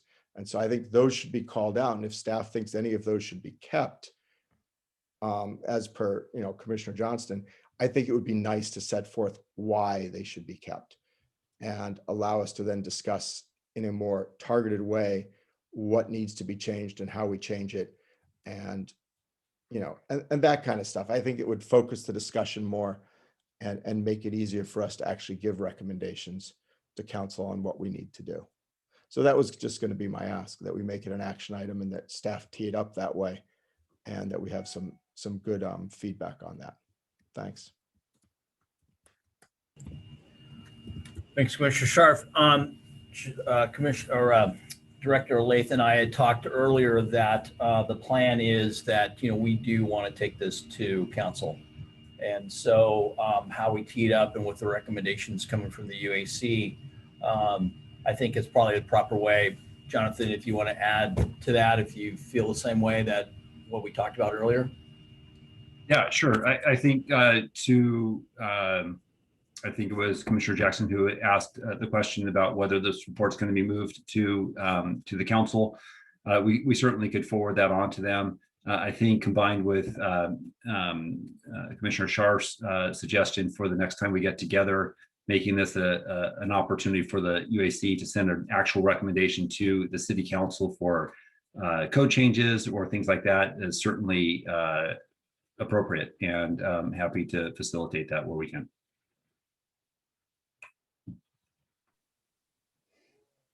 Thank you.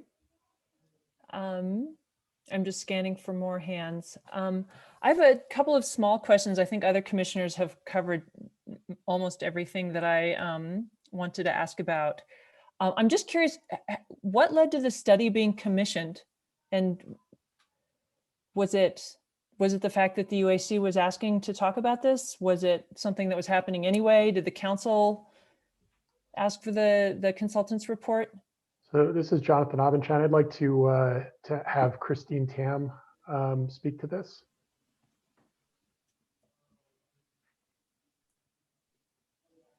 Christine, are you, is your connection working? I know you were having some issues with that earlier. Okay, I don't see Christine coming off of mute. Let me come on video since I'm speaking. So we partner with our other agencies. Yeah, Christine is having some trouble with her audio. So we partner with other agencies in the region, including the CCAs, and Silicon Valley Clean Energy was doing an electrification permit process benchmarking study. They have not quite yet finished that. Another of our neighboring CCAs, Peninsula Clean Energy, was doing the same. The consulting company who is doing that work, TRC, is actually a consultant we work with regularly. In fact, we have a representative from TRC here tonight. And We signed up for a contract. We spoke with the planning department. They felt like this would be a good proactive effort to engage in. Obviously, with the pandemic, we weren't able to move quite as fast as we would have liked to, but we were just about wrapping up that study when this issue became particularly acute. I think towards the fall, and when there was some additional attention on these issues, and so we were pretty much wrapping up this report when we committed to come back to the UAC on this. Got it. Thanks. So yeah, I mean, it has often been referenced that this issue does appear to be acute at this point, and taken specifically in light of the city's sustainability goals, 80 by 30, electrification being a major component of that.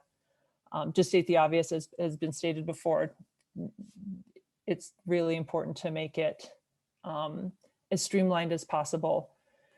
And so I'm delighted to hear that we'll be back to talk about this more in 4 months, and that'll it'll be set up to be going to council after that. A lot of people have talked about, or I guess at some point it came up, this sort of like trade-off between safety and expediency.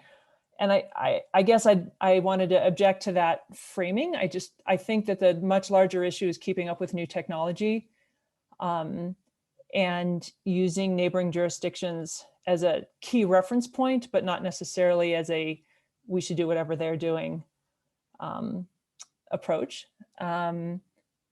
Seems to be important, but especially I appreciate Commissioner Jackson's point about there needs to be a process or a procedure to evaluate new technologies. And if that's additional staff, which of course needs additional budget, that may be what needs to happen, or if there's some process similar to a variance where new technology is brought to light by the people trying to do a project. And if the code doesn't accommodate, then that's the way that it gets in there. And one super minor point, but as the study looked at several energy systems, and it occurs to me that one that maybe doesn't have a lot of attention right now, but might become much more common, is to add storage systems to residences that already have PV, since we have pretty good PV penetration, but not a lot of those have ESS to date. So to the extent that anybody's proactively researching new technologies or updating code, we should probably keep that in mind as well, the retrofit of a PV system to add storage. Oh, and one other thing that I wanted to comment on was Mr. Cole brought up, and I think Commissioner Jackson as well, the idea of outsourcing some parts of this process, which suggestion I think comes from a frustration of in a sense that it's been years. And I don't know that going to outsourcing is what we'd want, the city would want to do as a first approach or a first reaction, but it certainly strikes me that it would be great to have a deadline, some check back point. Is it 6 months? Is it a year? Where we expect the process to be streamlined and to be functional and to not be hearing all these anecdotes. And if at that point it seems like nothing has changed, to consider outsourcing as a possibility. But hopefully this can all be resolved in-house. And it does seem like there's a lot of goodwill and good intention on the parts of multiple departments at this point. So that is really promising. Councilmember Filseth, go ahead. Yeah. Thank you, folks, very much for a comprehensive and informative discussion on this. And I'm glad you sort of really dug into it. I guess my question for staff, if I can ask, is 4 months enough time for this? And I guess to put a to put a really gross oversimplification of what I heard, at least on the issue of what should we be permitting, right? I mean, this is going to be a terrible way to put this, okay? But it sounds like you can think of it as there's a minimal set, which is sort of what other cities in PG&E do, and then there's an extended set, which is what we ask for. Yeah, and Commissioner Johnston asked, are we going to be able to look at those and say, okay, why is there a difference between those two? What's the justification? What makes sense? What not, does not, and so forth. And I think what I heard is that staff's going to go take a look at that and be able to answer that in 4 months. And I guess that's my question: is that enough time? I think there's probably two answers to that. One from me and perhaps one from Mr. Batchelor. But the way we've set up this idea of the checking in with the UAC, this isn't just in 4 months and then we're done. I was actually anticipating that for the next year we're going to come in and check and give these sort of updates to the UAC. One is just to keep our commitment active and continue with our responsibilities. And so I wouldn't expect everything to be resolved in 4 months. What I want to be able to do is show that we're making progress on these areas, and this is what we've learned, and these are the steps that we're taking forward. So I see this as a check-in in 4 months, and then we'll have another one in 8 months, and then another one in a year from now. That's my goal and interest, and if that's supported by the UAC, then we would, and Mr. Batchelor, we can continue down that path. Now, with respect to comparing our utility to PG&E, I will defer to Mr. Batchelor on that. Okay, so thanks. That's helpful and informative. And so, if in fact it is going to be sort of a process of adjustment and multiple check-ins and so forth, I guess I'm sort of wondering about Commissioner Danaher's question on this, which is, if there's going to be some time involved, and given that we got to be operating on one set or the other, right? Why wouldn't we just? What's the argument against, in this time frame, using the minimal set now, right, during the duration of the investigation, as opposed to the extended set, because we got to do one or the other. And that's sort of how I interpreted Commissioner Danaher's question. And is this, I need a little more clarification on that, because we've talked a lot about how Palo Alto has more requirements than other jurisdictions, and I know that we've talked about sort of the AC disconnect. I'm wondering what other requirements. Something I need to learn more about is what are the other things that we're doing that other jurisdictions are not doing. Yeah. You're going to get below you're going to get in details where you guys are the experts, and we can't tell you what to do. The only one that stuck out for me actually was the torque. Torque test one, because I actually saw an electrician do that, in the last few months. So, yeah. So I know what that is. There's also something about a second ground rod. Right. Okay. So the torque test we hear very clearly, and I don't want to evaluate the value of the torque test right here. I was just sort of looking at what's in the extended set versus the minimal set and so forth. Understood. And so we'll endeavor to begin to unpack that. And I guess with my question, what I wanted to do was extend an invitation to the commissioners, but also the folks that are listening to the meeting. And I know Mr. Cole has some ideas on this as well. And I would welcome either communication to me, and I want to acknowledge that I owe Mr. Cole an email response to his email that he sent me a couple of weeks ago, and I will get back to you on that. But I wanted to either to me or to Mr. Batchelor, so that we can begin to understand this distinction between what Palo Alto is doing from a permitting process that's different from other jurisdictions, and as a utility, what we're doing differently from PG&E, because those are two different questions that we need to sort of examine. And so I'd welcome that feedback, and I hear what you're saying, Councilmember Phil Seth, we won't get into the details of that now, but we need to do that study and come back with that. So happy to do that. Okay. All right. Councilman Phil Seth, Did I not answer your question? I don't want to leave your question unanswered. Did I not answer your question? I'm still wondering about the, which set we use in the interim. Okay, but maybe we'll have more visibility on that at the first check-in. Yeah, I don't know. I don't think we're going to make a change right after this meeting. This has been an iterative process that we've been engaged in for 4 months now. And you can imagine the intricacies between fire and utilities and building and planning. There's a lot that goes on and that we have to recalibrate.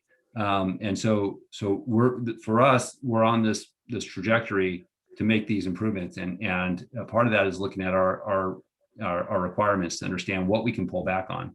Yeah, I understand. I understand the complexity of the problem. I hope that, just from 90,000 feet, Palo Alto ought to be in at least in as good a position as anybody to attack the sort of the multiple vectors thing, because, between fire, utilities, and development, at least the utilities are part of our organization. We're not dealing with a third-party agency for one of those factors as well. Right? So, right. But I understand. Thanks. And we are dealing with state law too. Yeah, fourth agency, right? Commissioner Jackson. Thank you. I just wanted to, I wanted to mention that in terms of like what kinds of things should we be looking at. I think the document I sent around, particularly in February, has a list of things. Mr. Cole's email outlines a number of issues. These are all things that we should need to take a really hard look at. I spent, for my own personal reasons, I spent like really the greater part of the last year really digging into, PV, ESS, energy management systems. And then I've tried to distill a lot of what I learned for these various documents, and I know they're very lengthy, but that was a lot of work for me just even to distill that. And I'm doing it to try to help us as a city get to a point where we can successfully electrify and help save the, and decarbonize. So there's, Mr. Cole has made all kinds of contributions to the city and the utilities and over his career. And I also want to give him just a special shout out. Where are all the other contractors who are complaining about this? They are nowhere. They are hiding under rocks during this presentation. He's showing a lot of personal courage and to stand up and go on the record on this, even though he has to deal with the city on a planning basis as part of his profession. And I salute him.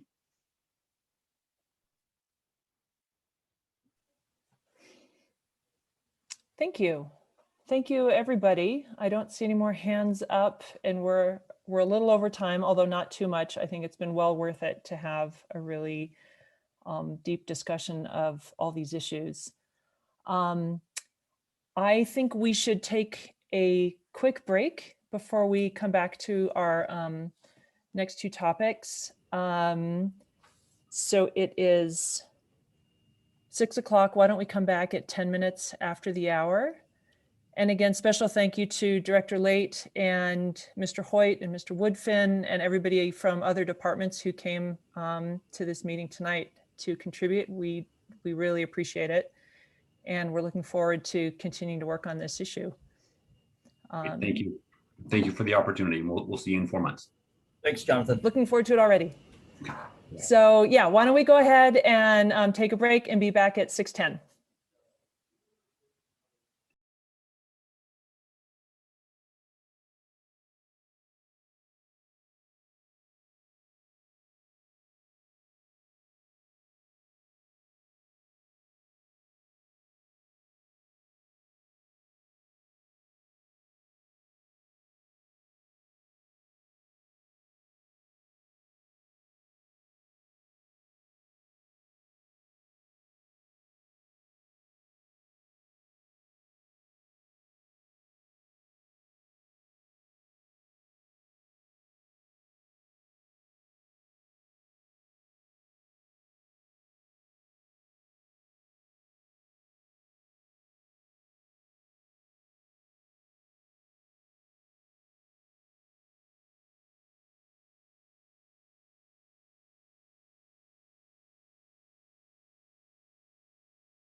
All right. It looks like, actually, why don't we give it another moment? There's, hey, commissioners, if you are back, can you turn on your video so that I know that you're here?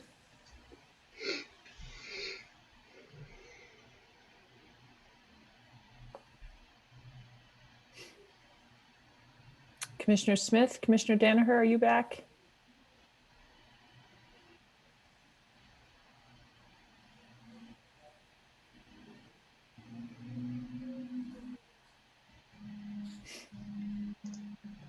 Somebody's got some traffic in the background audio.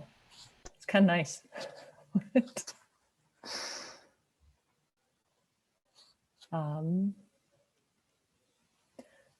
Well, why don't we go ahead and get restarted, and Commissioner Smith and Commissioner Danaher hopefully will be here shortly. So our next topic, item number 2, is a discussion and update on the fiscal year 2020 demand side management report. And before we go, I assume there's a staff presentation, but before we do that, let's see if there's anybody from the public that wants to comment. If anyone from the public would like to speak to this item, please raise your hand. No hands are raised. All right, then why don't we go ahead to the staff report.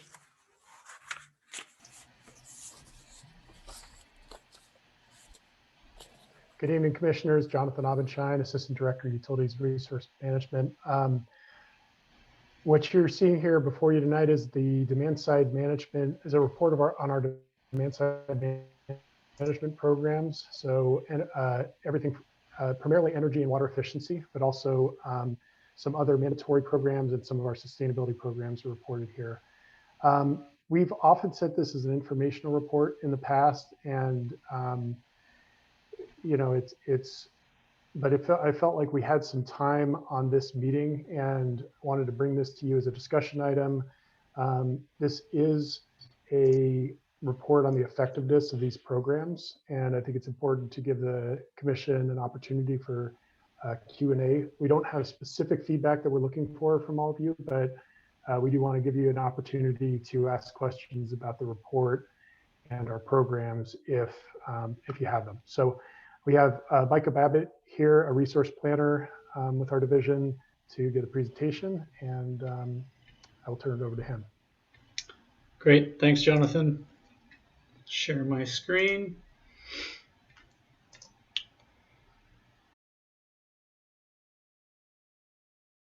Thanks for that introduction, Jonathan. As he mentioned, my name is Micah Babbitt, and I'm a resource planner, and I'll be talking with you about the performance of our utility program services, programs around energy efficiency, water efficiency, as well as sustainability programs that we offer.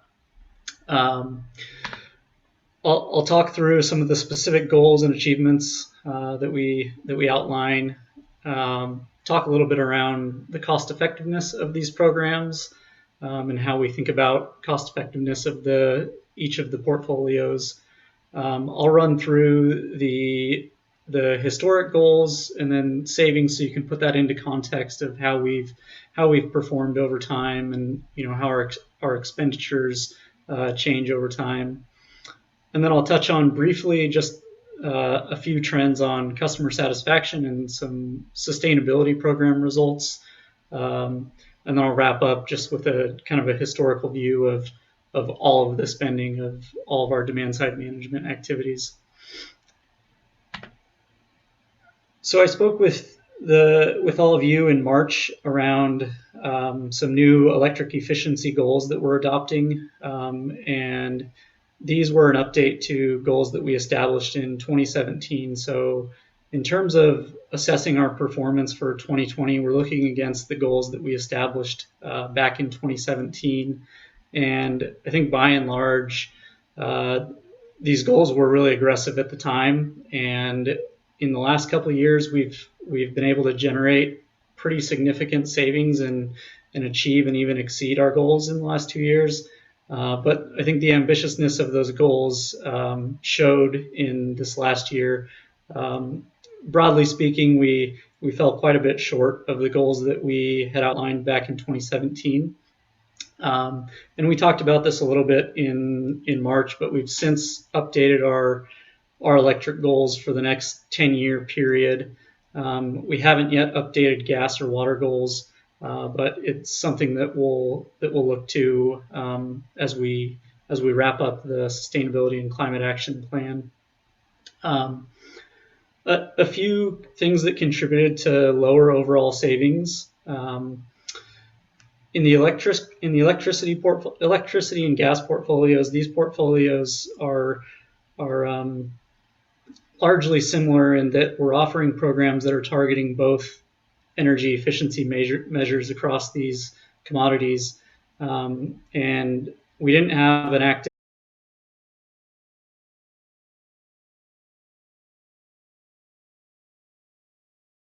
medium business program during this fiscal year.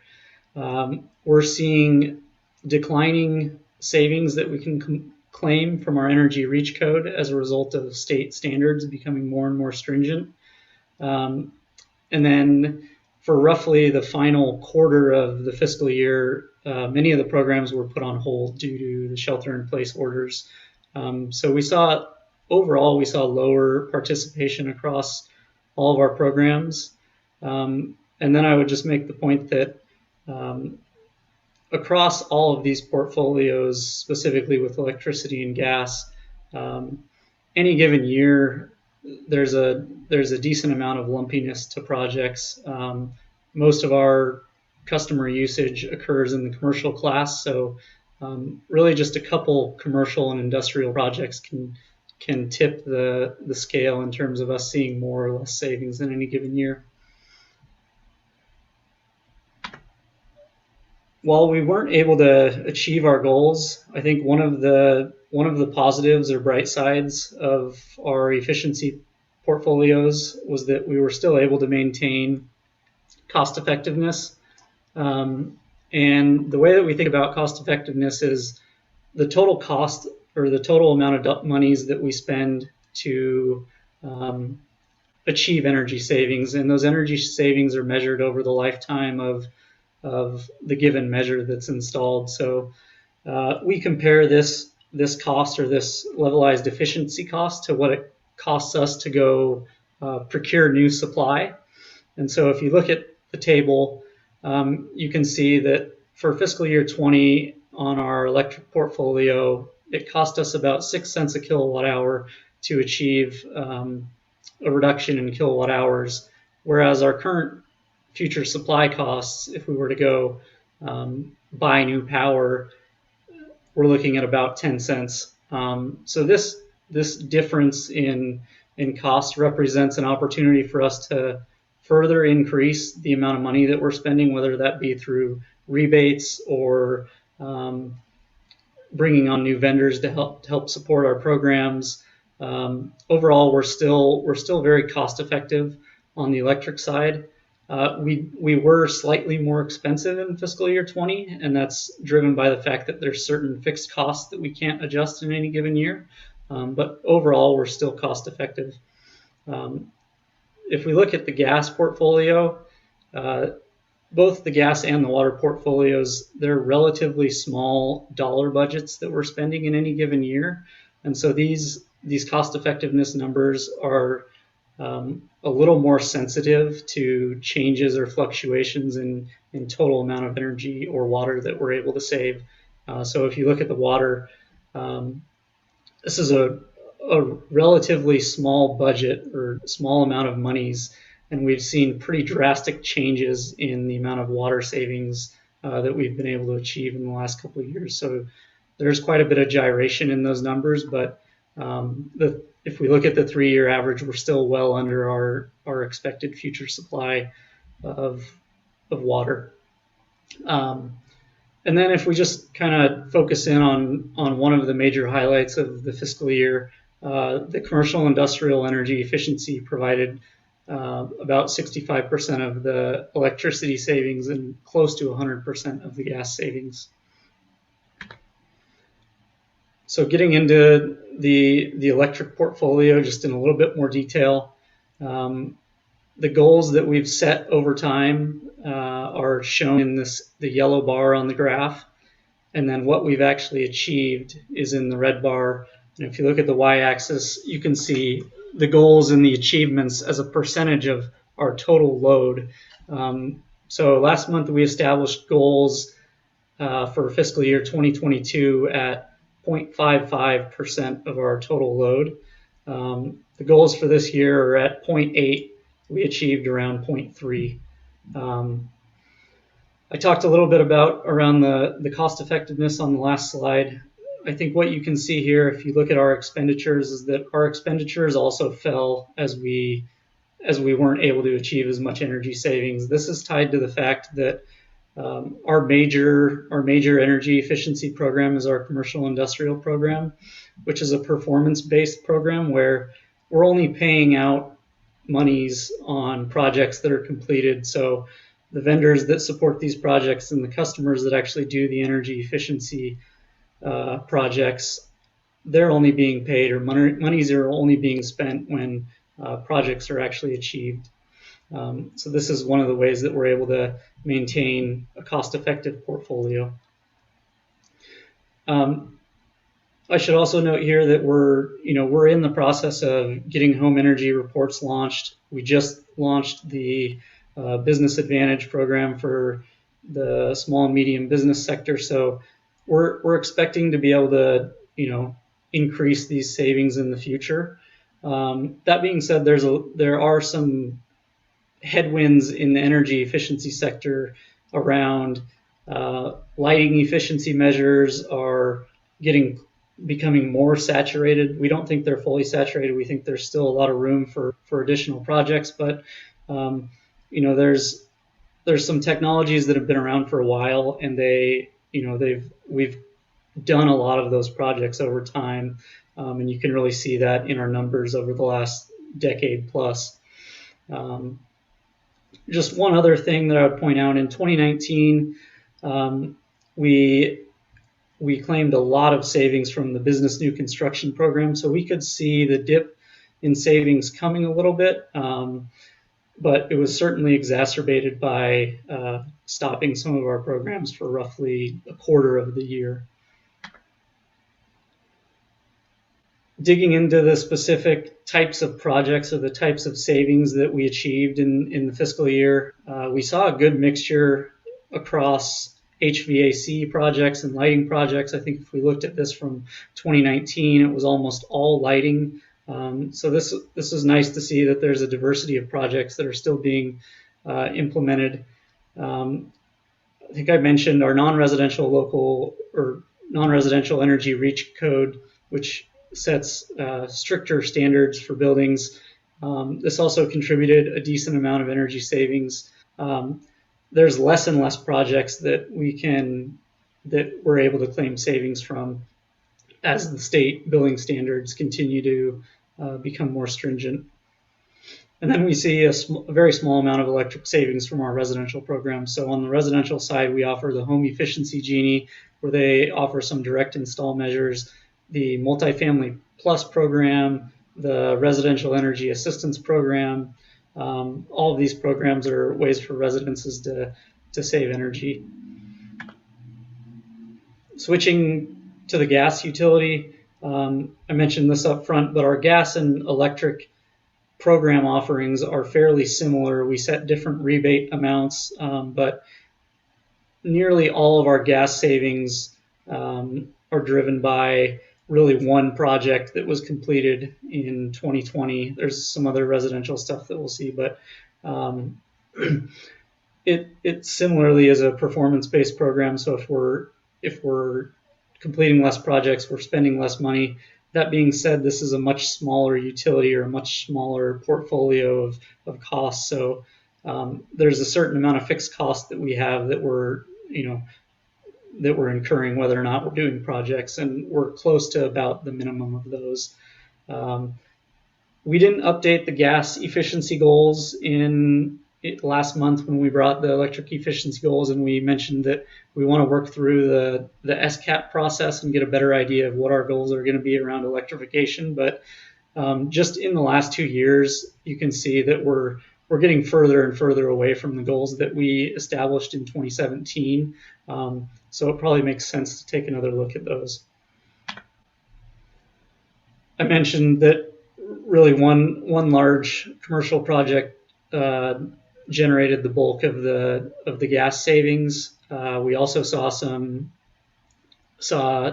energy savings from our residential programs around measures like insulation, duct sealing that are offered through our residential programs contributed to some gas savings. And then our heat pump water heater program also contributes to gas savings. Looking at the water utility, our water programs are administered through the Valley Water District, and then we also claim savings through our Green Building Ordinance program. Last year, we just had a massive project that we were able to claim a lot of water savings from. We weren't really sure if those would show up again this year or in fiscal year 20. They didn't. And so I think it's safe to say that that was probably a one-time project. And then our overall participation in the amount of water savings that we were able to generate through our programs with Valley Water were quite a bit lower than they've been historically. And I think we're currently in the process of revamping our commercial and industrial program. We're in the process of finalizing contracting there. And one of the changes that we're trying to make is to implement water efficiency rebates to hopefully drive more water efficiency projects in our commercial sector. Our water costs are currently not really as driven much by this performance-based mechanism as they are in our energy programs. We're in the process of getting water home reports launched. And so we've been incurring some additional costs on the water portfolio, but we're hoping that those efforts will drive additional savings in the future. So just a breakdown of where these water savings are coming from. The majority of them we're able to claim through the Green Building Ordinance. All of the projects that abide by that, we're able to claim savings for. And then the Valley District also offers efficiency savings. These are faucet aerators, shower aerators, landscape surveys and redesign rebates, and then a small amount of residential domestic hot water use that are similarly measures like faucet and shower aerators. Just touching very briefly on some customer satisfaction measures that we measure and are proud of. The group does a lot of work besides just efficiency. We offer a lot of events and workshops, and the Home Efficiency Genie is a residential energy efficiency program, but it's really viewed as a concierge white glove service where we want to give residents the best experience possible of undertaking energy efficiency projects. So just some of the statistics and results of feedback that we've gotten from these various activities. And then we've been offering solar PV in Palo Alto for quite some time, and we continue to see large amounts of installations, even despite no longer offering the performance-based incentive program, further reducing the value of credits offered down to our NEM2 supply cost. And I guess one thing to point out is that while we had fewer overall installations in fiscal year 20, there was one very large non-residential project that was almost a megawatt. So overall, the capacity added in fiscal year 20 was pretty substantial. And yeah. And then just wrapping up across all of the efficiency portfolios, as well as what I'm calling solar renewables, but really some of our broader sustainability efforts. We certainly spent significantly less money in 2020, largely driven by just completing less projects in the commercial and industrial sector and seeing less savings. That being said, we're in the process of kind of getting some new programs launched, and depending on where we end up with our commercial and industrial program and the contracting, we'll probably start to see these expenditures rise in the future. I'll leave it there and look forward to any questions or comments. Thank you for the presentation, Mr. Babbitt. Let's see, when there's a screen share, I have a hard time seeing the hands raised.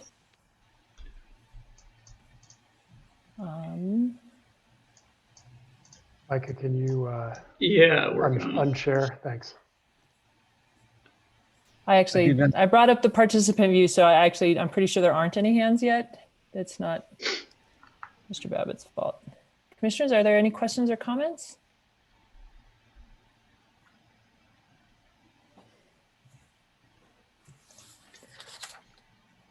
Commissioner Johnston, and then Vice Chair Siegel.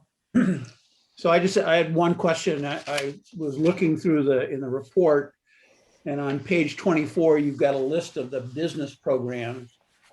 And one of the programs, which I had thought from the report was one of the more effective ones, was the Commercial and Industrial Energy Efficiency Program. And it said that in 2018, it was extended for 2 years. Is that program now over? It's still in progress. Okay. So I believe, and Lisa or Christine, if you have more relevant insight, but I believe we were able to extend it through fiscal year 21. But we're in the process of, we just solicited proposals from vendors, and we're in the process of contracting and getting a new vendor online for fiscal year 2022.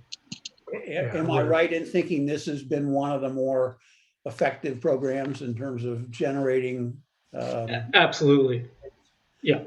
So obviously, sounds like this is something we should encourage continuing the program. Yes, and we intend to. Okay, thank you. Vice Chair Siegel. Thanks. This is a really helpful presentation. I don't have much to add, but I'm just wondering on water efficiency, if doing more recycled water would be the way to have more impact, and whether those opportunities are fewer or greater after our partnership with Silicon Valley Water. Yeah, I'm probably not the best person to take that. I think we have Carla Daly here, and I can speak to that if we need to. So our partnership is with Valley Water, and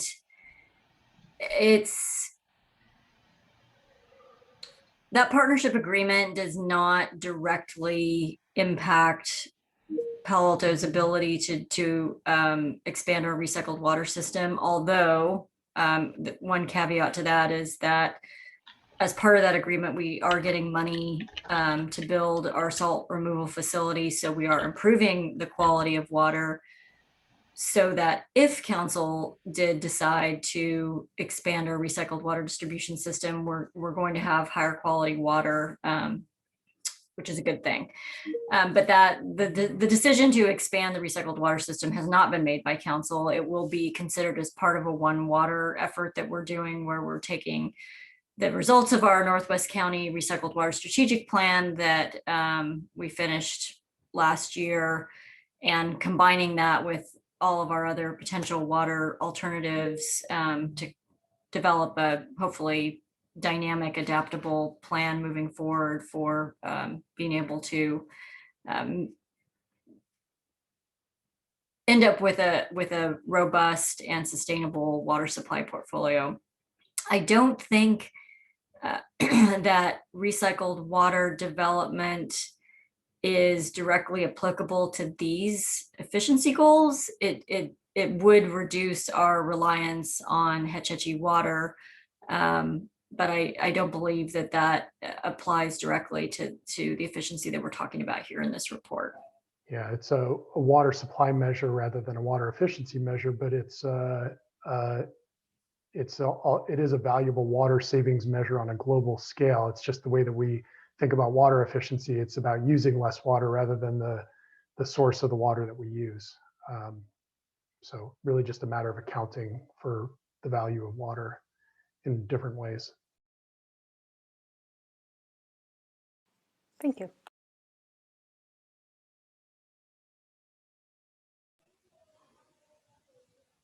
I'm scanning for any other hands up. I have a couple of questions of my own. Both of them are just out of curiosity. The large commercial water project in 2019. Can you tell us more what that was about? Was it an outdoor irrigation landscaping type thing, indoor? It's new a technology.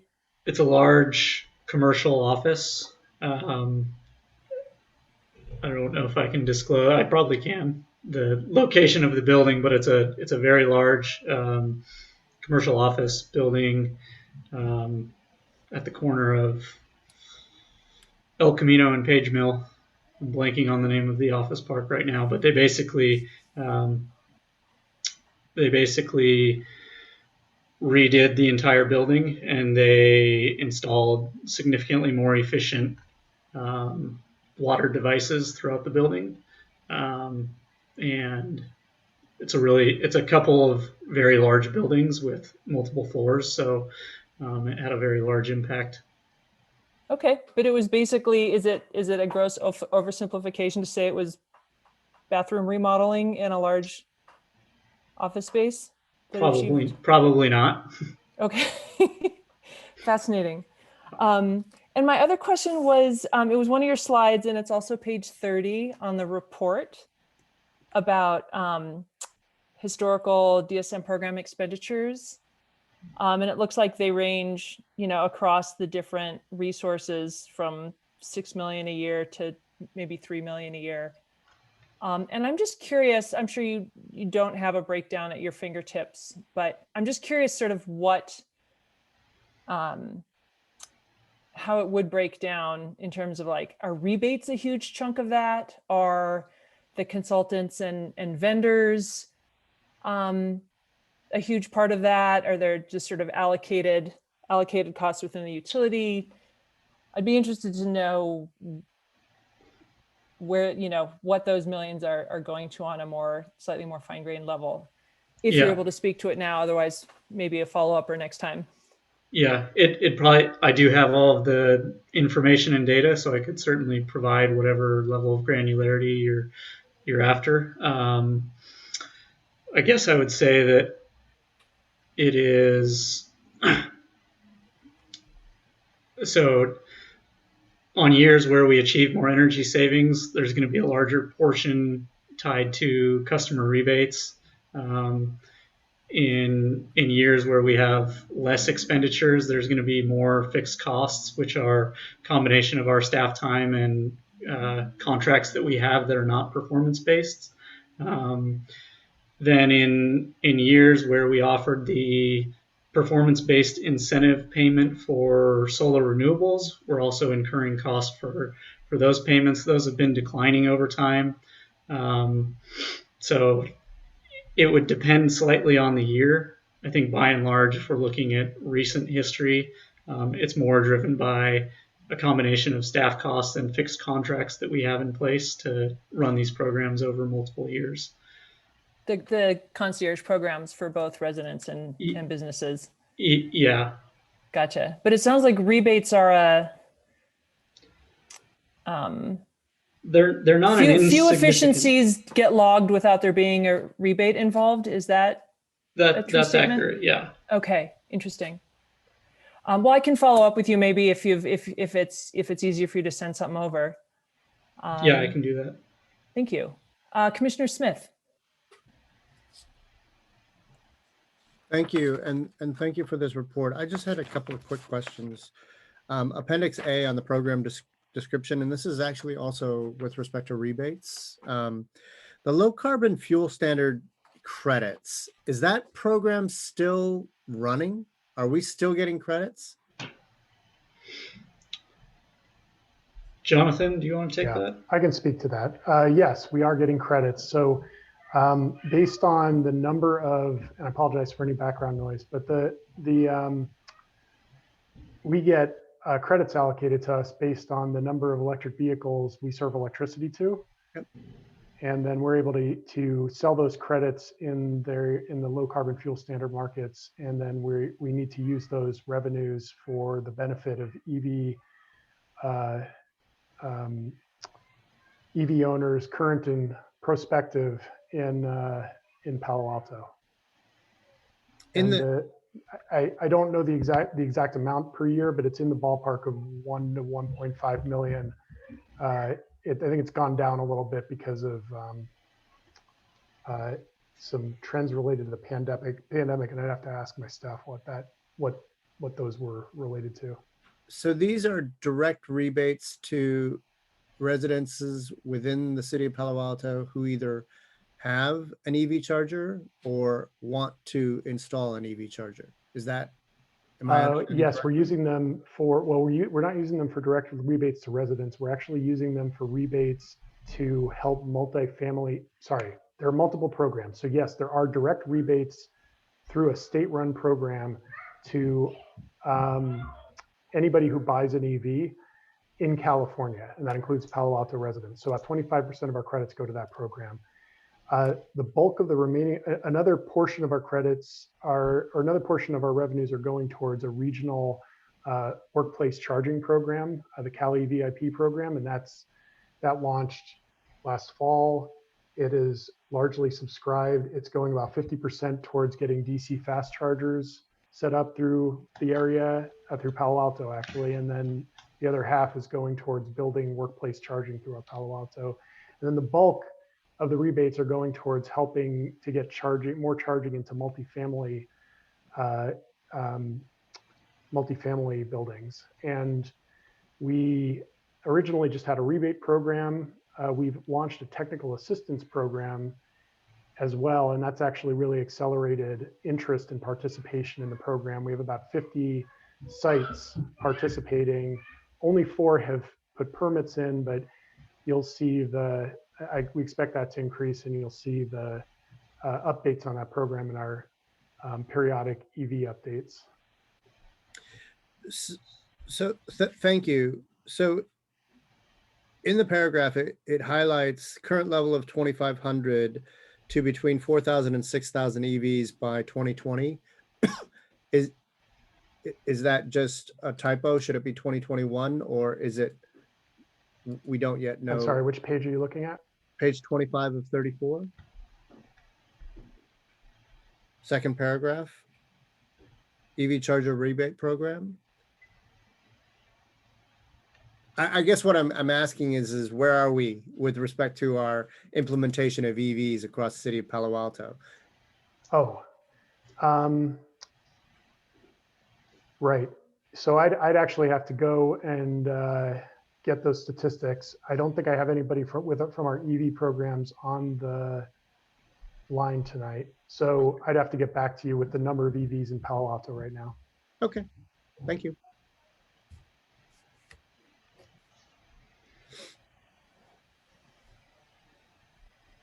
Are there any other questions and comments from commissioners or Councilmember Filseth? Well, great. Well, thank you. Appreciate the report. Appreciate the update. It's good to be kept abreast of the many activities happening on the demand side in the city.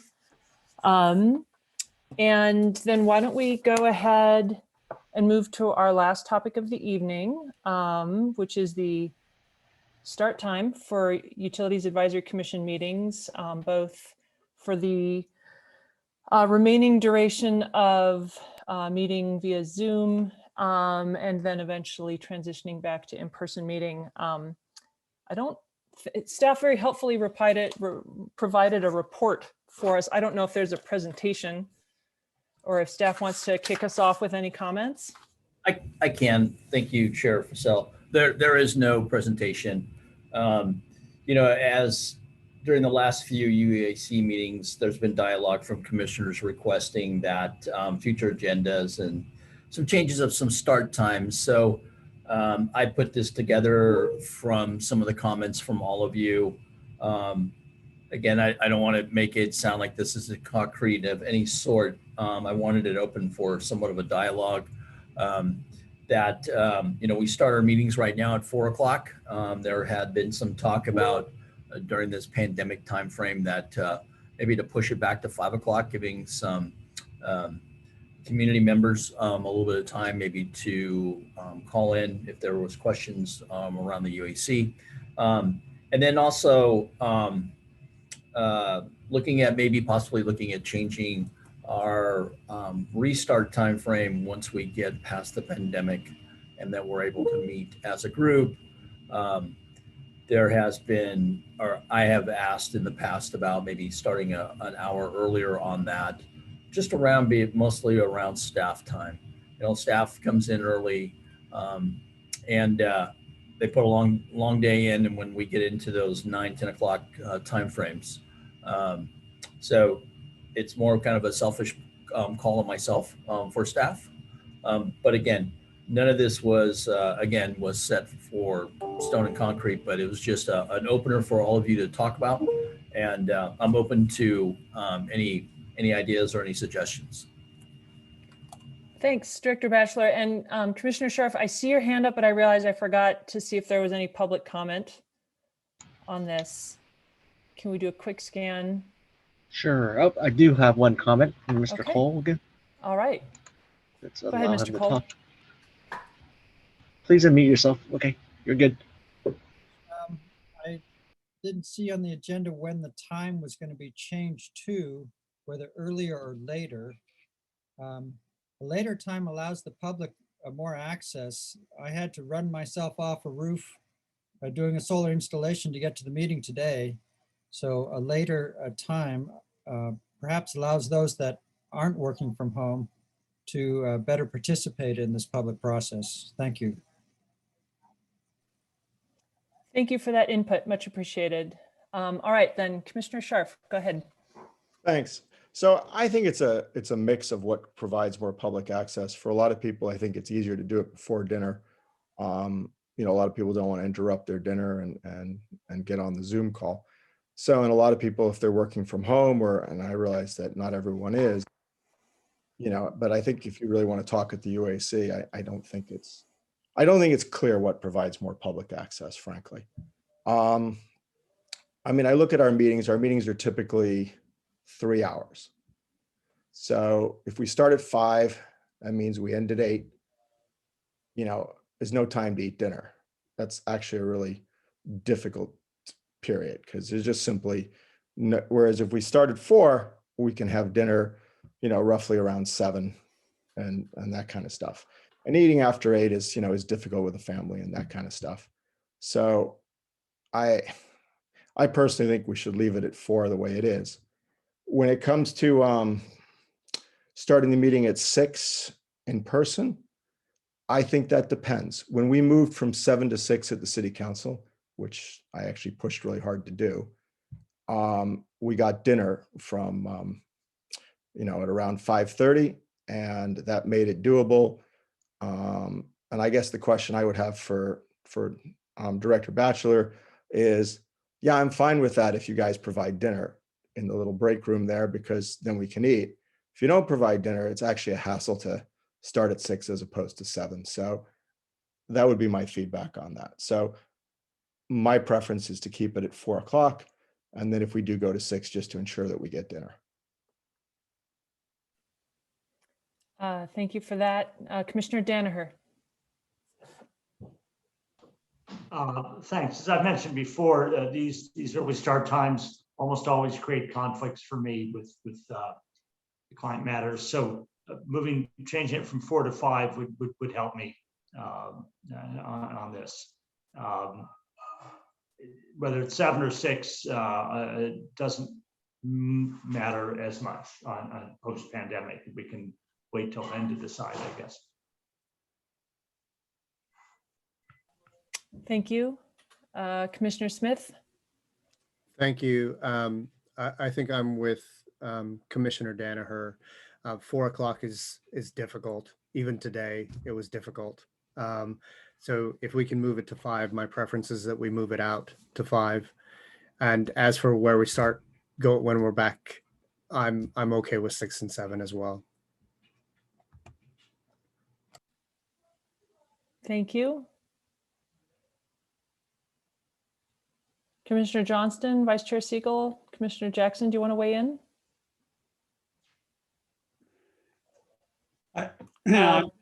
Commissioner Johnston, go ahead. I'm flexible, so I'm not going to put my thumb on the scales here. I think it is important to try to balance the ability of the public to participate and the ability of commissioners to attend without other conflicts. So, I mean, 5 o'clock sounds like a good compromise to me. While we're still doing it remotely, and I just don't have a view as to what we should do once we go back live. Appreciate the flexibility. Vice Chair Siegel, go ahead. Thanks. I'm quite flexible too, but as I understand it, if we start earlier while we're doing it on Zoom, for the same reason that starting earlier at night, it's better for staff. It just shortens their long days. So my preference would be 4 and 6, but I'm with Commissioner Johnson in the sense that I don't have a lot of conflicts, except for I do get hungry. I think the dinner theme might be emerging as something we haven't discussed before that is a bigger concern than we realized. Go ahead, Commissioner Jackson. Because you asked, I guess, yeah, I mean, I guess I do like the 4 o'clock. I like earlier is better, but I'm just sensitive to the concerns from the other commissioners who have day jobs and find 4 o'clock very burdensome. So although I prefer 4, I'm totally fine with 5 if that helps them out. So I think that's a reasonable thing to do. And then when we go live again, to me, start at 7, you end at 10 or that past 10. It's harsh. I mean, it's hard for me, hard to keep my brain going at full attention at, 8, 9, 10 o'clock after a full day of work too, whatever kind of work I do. But anyway, so I would be happier at 6, and I understand the dinner issue, but I don't know. It just seems like that's, grab an energy bar. I don't know. There's something you can do there. I don't know. So that's my input. Thank you. I'll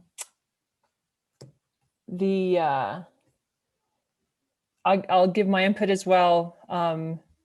I think my personal preference would be to keep with 4 now and go with 7 later, but I'm very sensitive to hearing that 5 makes a big difference for people who have conflicts. And so I think that strikes me as a very reasonable thing to do. And likewise, the 6 o'clock start, if that's substantially better, and it sounds like it is when we go back in person, I'm fine with that as well.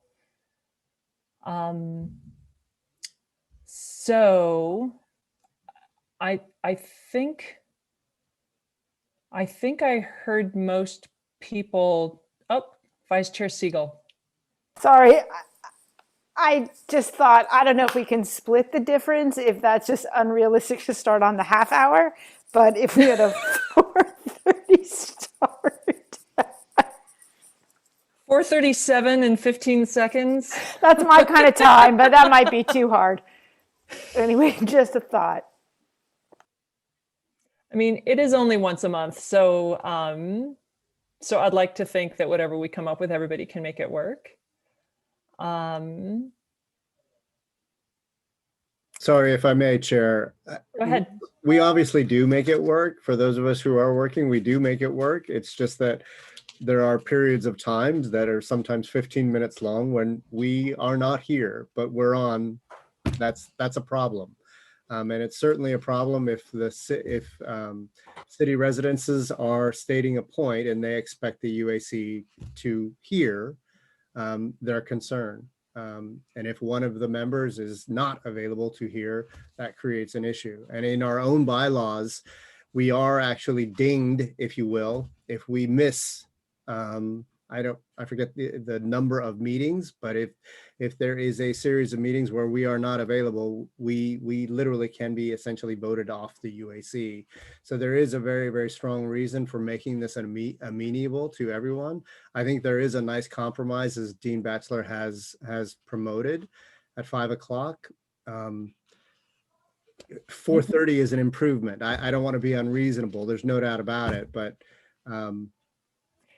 just to be clear, when I made the crack about making it work, that wasn't related to 437. No, of course not. I'm just saying that any improvement beyond 4 is a good improvement. No, I mean, I'm hearing that 5 is actually sounds like an acceptable time to everybody, like a solid improvement for people working during the day, and an acceptable time for, factoring in dinner and fatigue and other things. A hand just went up and then went away.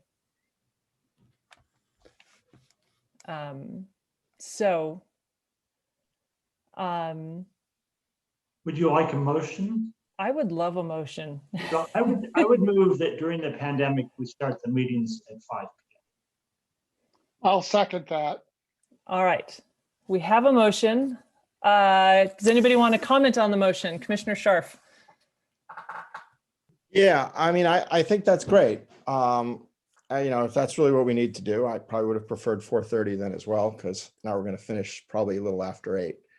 But I can live with that if that's what everyone wants. But I do think that we should go ahead and say 6 o'clock now, because I know they have to go get approval from City Council. And let's just do them. Can we do them one at a time, though? Sure, I'm happy to do them one at a time if you want. So why don't we do a quick roll call on starting at 5 p.m. during the pandemic, and then we'll get a motion for once we're back in person. Commissioner Johnston. I vote aye. Commissioner Smith. Yes. Commissioner Siegel. Yes. Commissioner Scharf. Yes. Commissioner Jackson.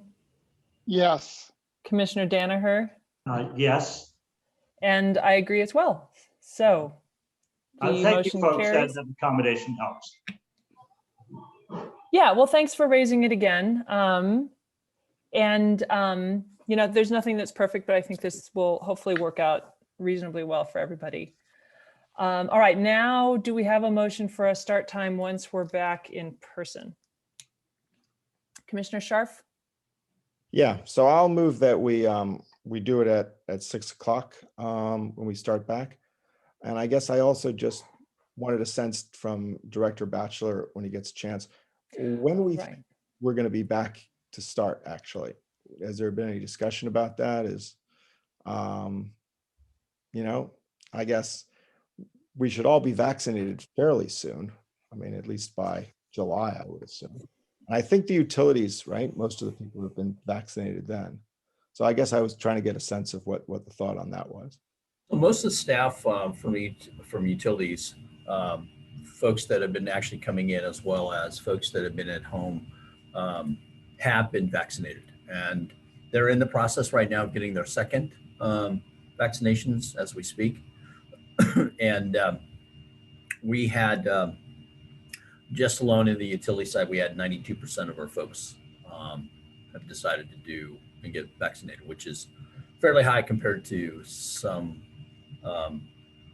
other of the other areas in the city. So I think that in the next 2 to 3 weeks, we should have everybody back into having their second vaccinations. I think the thing is that, we all have heard that the governor said that, June 15th would be kind of the start time. But, I don't think personally that will be the time that we're going to be coming back 100%. It's probably more reasonable around the August timeframe that I would think that we're going to open. Talking to City Manager Shikata, we haven't had any really lengthy period of time about when we're going to open up the front counters yet. We have the revenue counter, and then we also have the credit collections counter on the main floor. So I think the thing is that we're in talks right now when that should actually open. And then I would think that after council goes back, it's going to be around that time. Now that I'm guessing at this point, but I don't have a true date yet. Is there any reason to think that the UAC would do something different than other commissions and boards and city council? I mean, I imagine this will just be a citywide decision at some point, or possibly.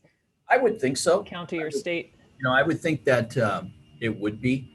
I guess the only thing that I wonder is that, and maybe it's just, again, this is just my opinion, but when we go back to the UAC and we started at 6, 7 o'clock on our Wednesdays, I kind of like the whole Zoom thing because we're actually getting out to the public. I don't know if we're going to get so much public coming back to, and I'm not saying that we don't go back to the dais, but I mean, the thing is that reaching out has been actually pretty good in that aspect of it. Again, and that's just me, because I think that we've heard in these last probably 6 months or so, 7 months, we've actually got a lot of comments from the community itself when we've held our meetings, probably a little bit more so. And I don't know if there's going to be a way, this is something I was going to talk to our IT director about, is there going to be a way that we can actually have Zoom hooked up for the outside, for communities as we're holding our meetings, and being able to open it up so that, I mean, it is going to be kind of difficult at 6 o'clock, 7 o'clock. Families are home, they're with their children. Are they going to tune into us all the time? I don't know, and I didn't see it in the past. So I'm going to try to see what kind of technology is going to be available for us, and how we could maybe possibly have screens that would be open for us, so that when we are in the dais, that we have some type of communications to the community itself. So maybe that's going to be a little different than maybe what council or maybe what other commissions might want, but it's something I want to look into and see what we can do, because I think there's value there. Yeah, I'd be really supportive of us meeting in person, but allowing people to speak publicly and having it broadcast over Zoom so they can, and then have them appear on the big screen behind the dais. Right. No, I think that's really smart to try to take away the good bits of this experience, and incorporate them when we're back as well. And doing it hybrid, like you're describing, can be pretty challenging. But I love the fact that you're taking it on. Right. Okay. Well, then I will continue my path then and see what I can come up with. So that might be the only change, as you asked. Do we do something different? That might be the only difference that I could see is. But I think we should, go back to the dais, back in the chambers. So the reason I asked you that question about when you thought we'd be back is I know it does require a code change to go from 7 to 6. And that's why I thought it was important that we make the decision tonight so that you have the time to put it on the agenda, and then I'm sure it probably just goes on the consent, but it still takes, and it may get pulled and, all that kind of stuff. And you need to write a staff report. So that was why I thought we should make that decision tonight as opposed to, dealing with it later, frankly. I appreciate Commissioner Scharf. Because you're right, it will trigger a change to the bylaws for the UAC if we change the hours. I mean, we've been able to move the hours around, flexibility around because of the COVID times. There's an emergency in place. But if we were going to change our time frame from 7 to 6 or 5 or whatever time that you all choose, we will have to then go to the council and then change the bylaws in the UAC.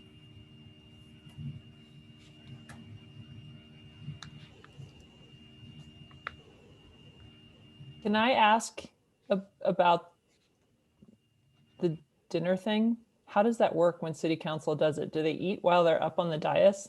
No, they start at 5:30, food's there and you can come at, and sometimes, basically they did it like sometimes 15 minutes before, I mean, dinner would be there at 5:30. You could start eating it and everyone would sit in the back conference room and eat and then come 6 o'clock, you'd get on the dais. If If there was the people that come the earliest get the best food, and the people that slide in at 2 minutes to 6, get whatever's left over. Right. It also provides some socializing time, so it's sort of fun. Yep. The punctuality test. Right.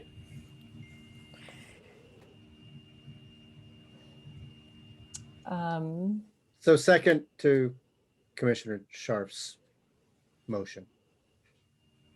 Oh, did you actually make a motion, Commissioner? I did. Okay. I was waiting for a second, but I appreciate that for noticing. Excellent. All right, then I'll do a roll. And sorry, because we had so much conversation in between there. It was for 6 o'clock, yes? Mm-hmm. Thank you. All right, then. Commissioner Johnston? I vote yes. Commissioner Smith? Yes. Vice Chair Siegel? Yes. Commissioner Scharf? Yes. Commissioner Jackson? Yes. Commissioner Danaher? Yes. And I agree as well. All right. Great. Thank you very much. Nice to have alignment. And we trust you, Director Batchelor, to initiate the process with council Absolutely. for the bylaws. All right. Yes. Well, thank you. Thank you very much. Okay, we are on the home stretch. Do we have commissioner comments and reports from meetings or events?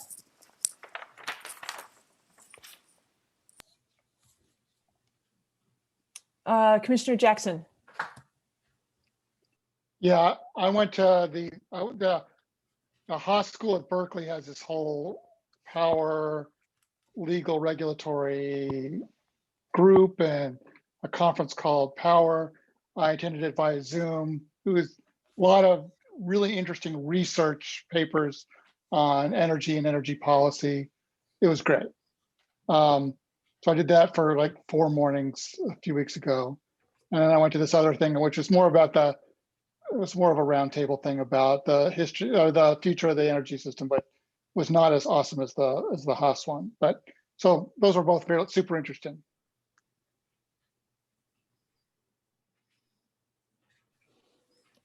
Any key takeaways that would apply to the city of Palo Alto? No. Fair enough. All right. We have an upcoming meeting on the 21st where we're going to be looking at getting an update from Magellan about fiber. Do we have any suggestions for future topics for meetings beyond that? And as usual, if you raise a topic, it's great to know if you picture it as a full-blown agendized item or asking for an informational report, or sort of what form factor you picture. Commissioner Smith. Thank you, Chair Forcell. I don't know if this is the right venue to actually have it, because I'm actually thinking of much more of like a, if you will, an informal training session, if you will. But one of the things that's coming up during the subcommittee on fiber to the home is the funding. And to be frank, there are a lot of different funding mechanisms that the city can employ in order to make something happen, whether or not they're building a building or providing new police vehicles, or in this case, fiber to the home. And it would be worthwhile for us as a UAC to understand the various fiber funding mechanisms that the city does use on a regular basis. I'm just asking, perhaps that's not a subject of a UAC meeting, but it is a need, I think. Just a high level cursory review, if you will, of the type of funding mechanisms that the city does use on a regular basis, both historically and what they're considering going forward. That's interesting. I do think it's worth, we should point out there's no subcommittee on fiber. Yeah, budget subcommittee, sorry. Yeah. Budget subcommittee, yes, Gotcha. correct. And yeah, I agree. That would be interesting to learn more. As always, it's this not wanting to add a lot to staff's workload with reports, but I agree, especially with respect to fiber, but even things like the second transmission line, or some of the sort of large one-of projects that we discuss from time to time, it would be interesting to understand the mechanisms available. Councilmember Philseth. Yeah, I think the details, there's a lot of interesting grist in there.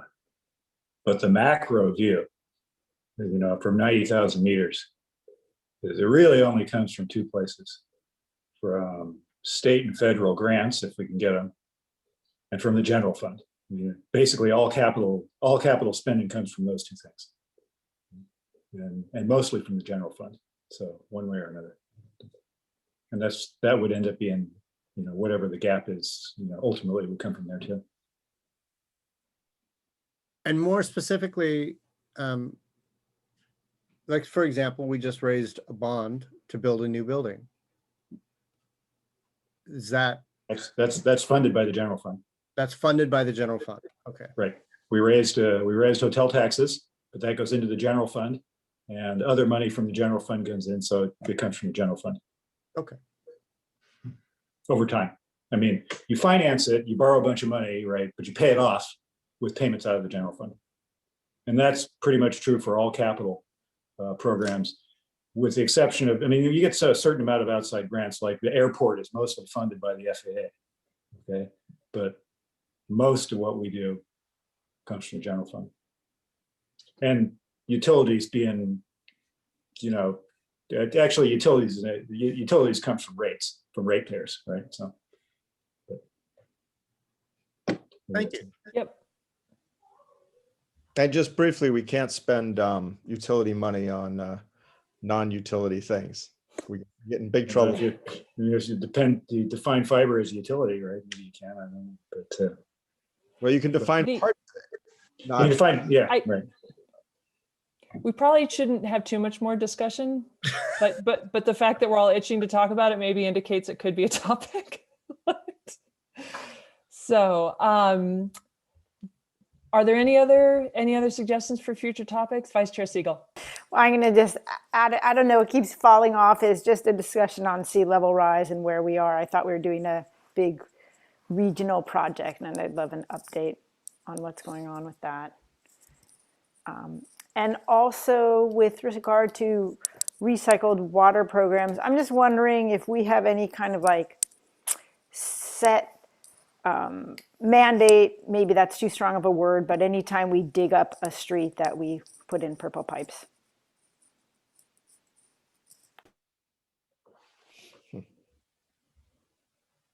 Thank you for that. Commissioner Johnston? Yeah, I just want to make sure we get on the schedule, the report that we're going to get back about the subject we talked about tonight. The report on, the Palo Alto requirements exceeding those of locals. I just think it's important to get that scheduled and then keep that date so that we keep that discussion moving forward. So that would be August, the follow-up on codes and permitting and yeah. That'd be great.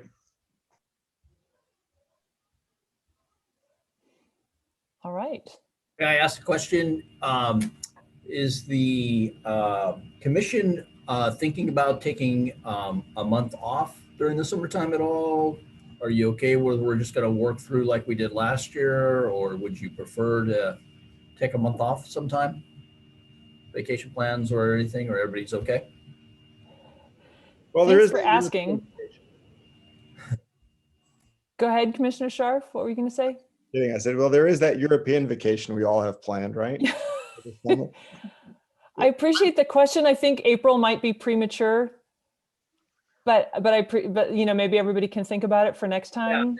I was just gonna throw it out there. I was thinking August, September timeframe, July. Yeah, I remember in the past, we often skipped the July meeting because the UAC meeting fell during the July 4th kind of holiday week. So a Right. lot of people were out. So right now, the only thing we have scheduled for the July is an AMI update on where we are. But if the commission wishes to take that time off, we can always push that on the month after. And think about it, and we can talk about it maybe on the 21st. I think it'd be great. Okay. All right. Lauren Just to be has clear, made her on the plans. 21st, we now begin at 5 o'clock, the 21st. Is that consequence of our earlier motion? The Sorry. The April 21st meeting has been noticed as a 6 p.m. meeting. Oh, okay, Yep. fine. All right. Yep. Director Batchelor, I was just saying, I believe the April 21st meeting has been noticed for as a 6 p.m. meeting. Yes, that is correct. Yeah. So it seems like we should stick with that. Yep, I since agree. the information is already out there. Yep, I agree. All right. Okay. Well, I think we are then at the end of this evening's meeting. Thank you, everybody. Do we have a motion to adjourn? I move to adjourn. I second. All right. This one we usually do with just waving acquiescence. Great. Thank you very much. Appreciate it. See everybody in 2 weeks.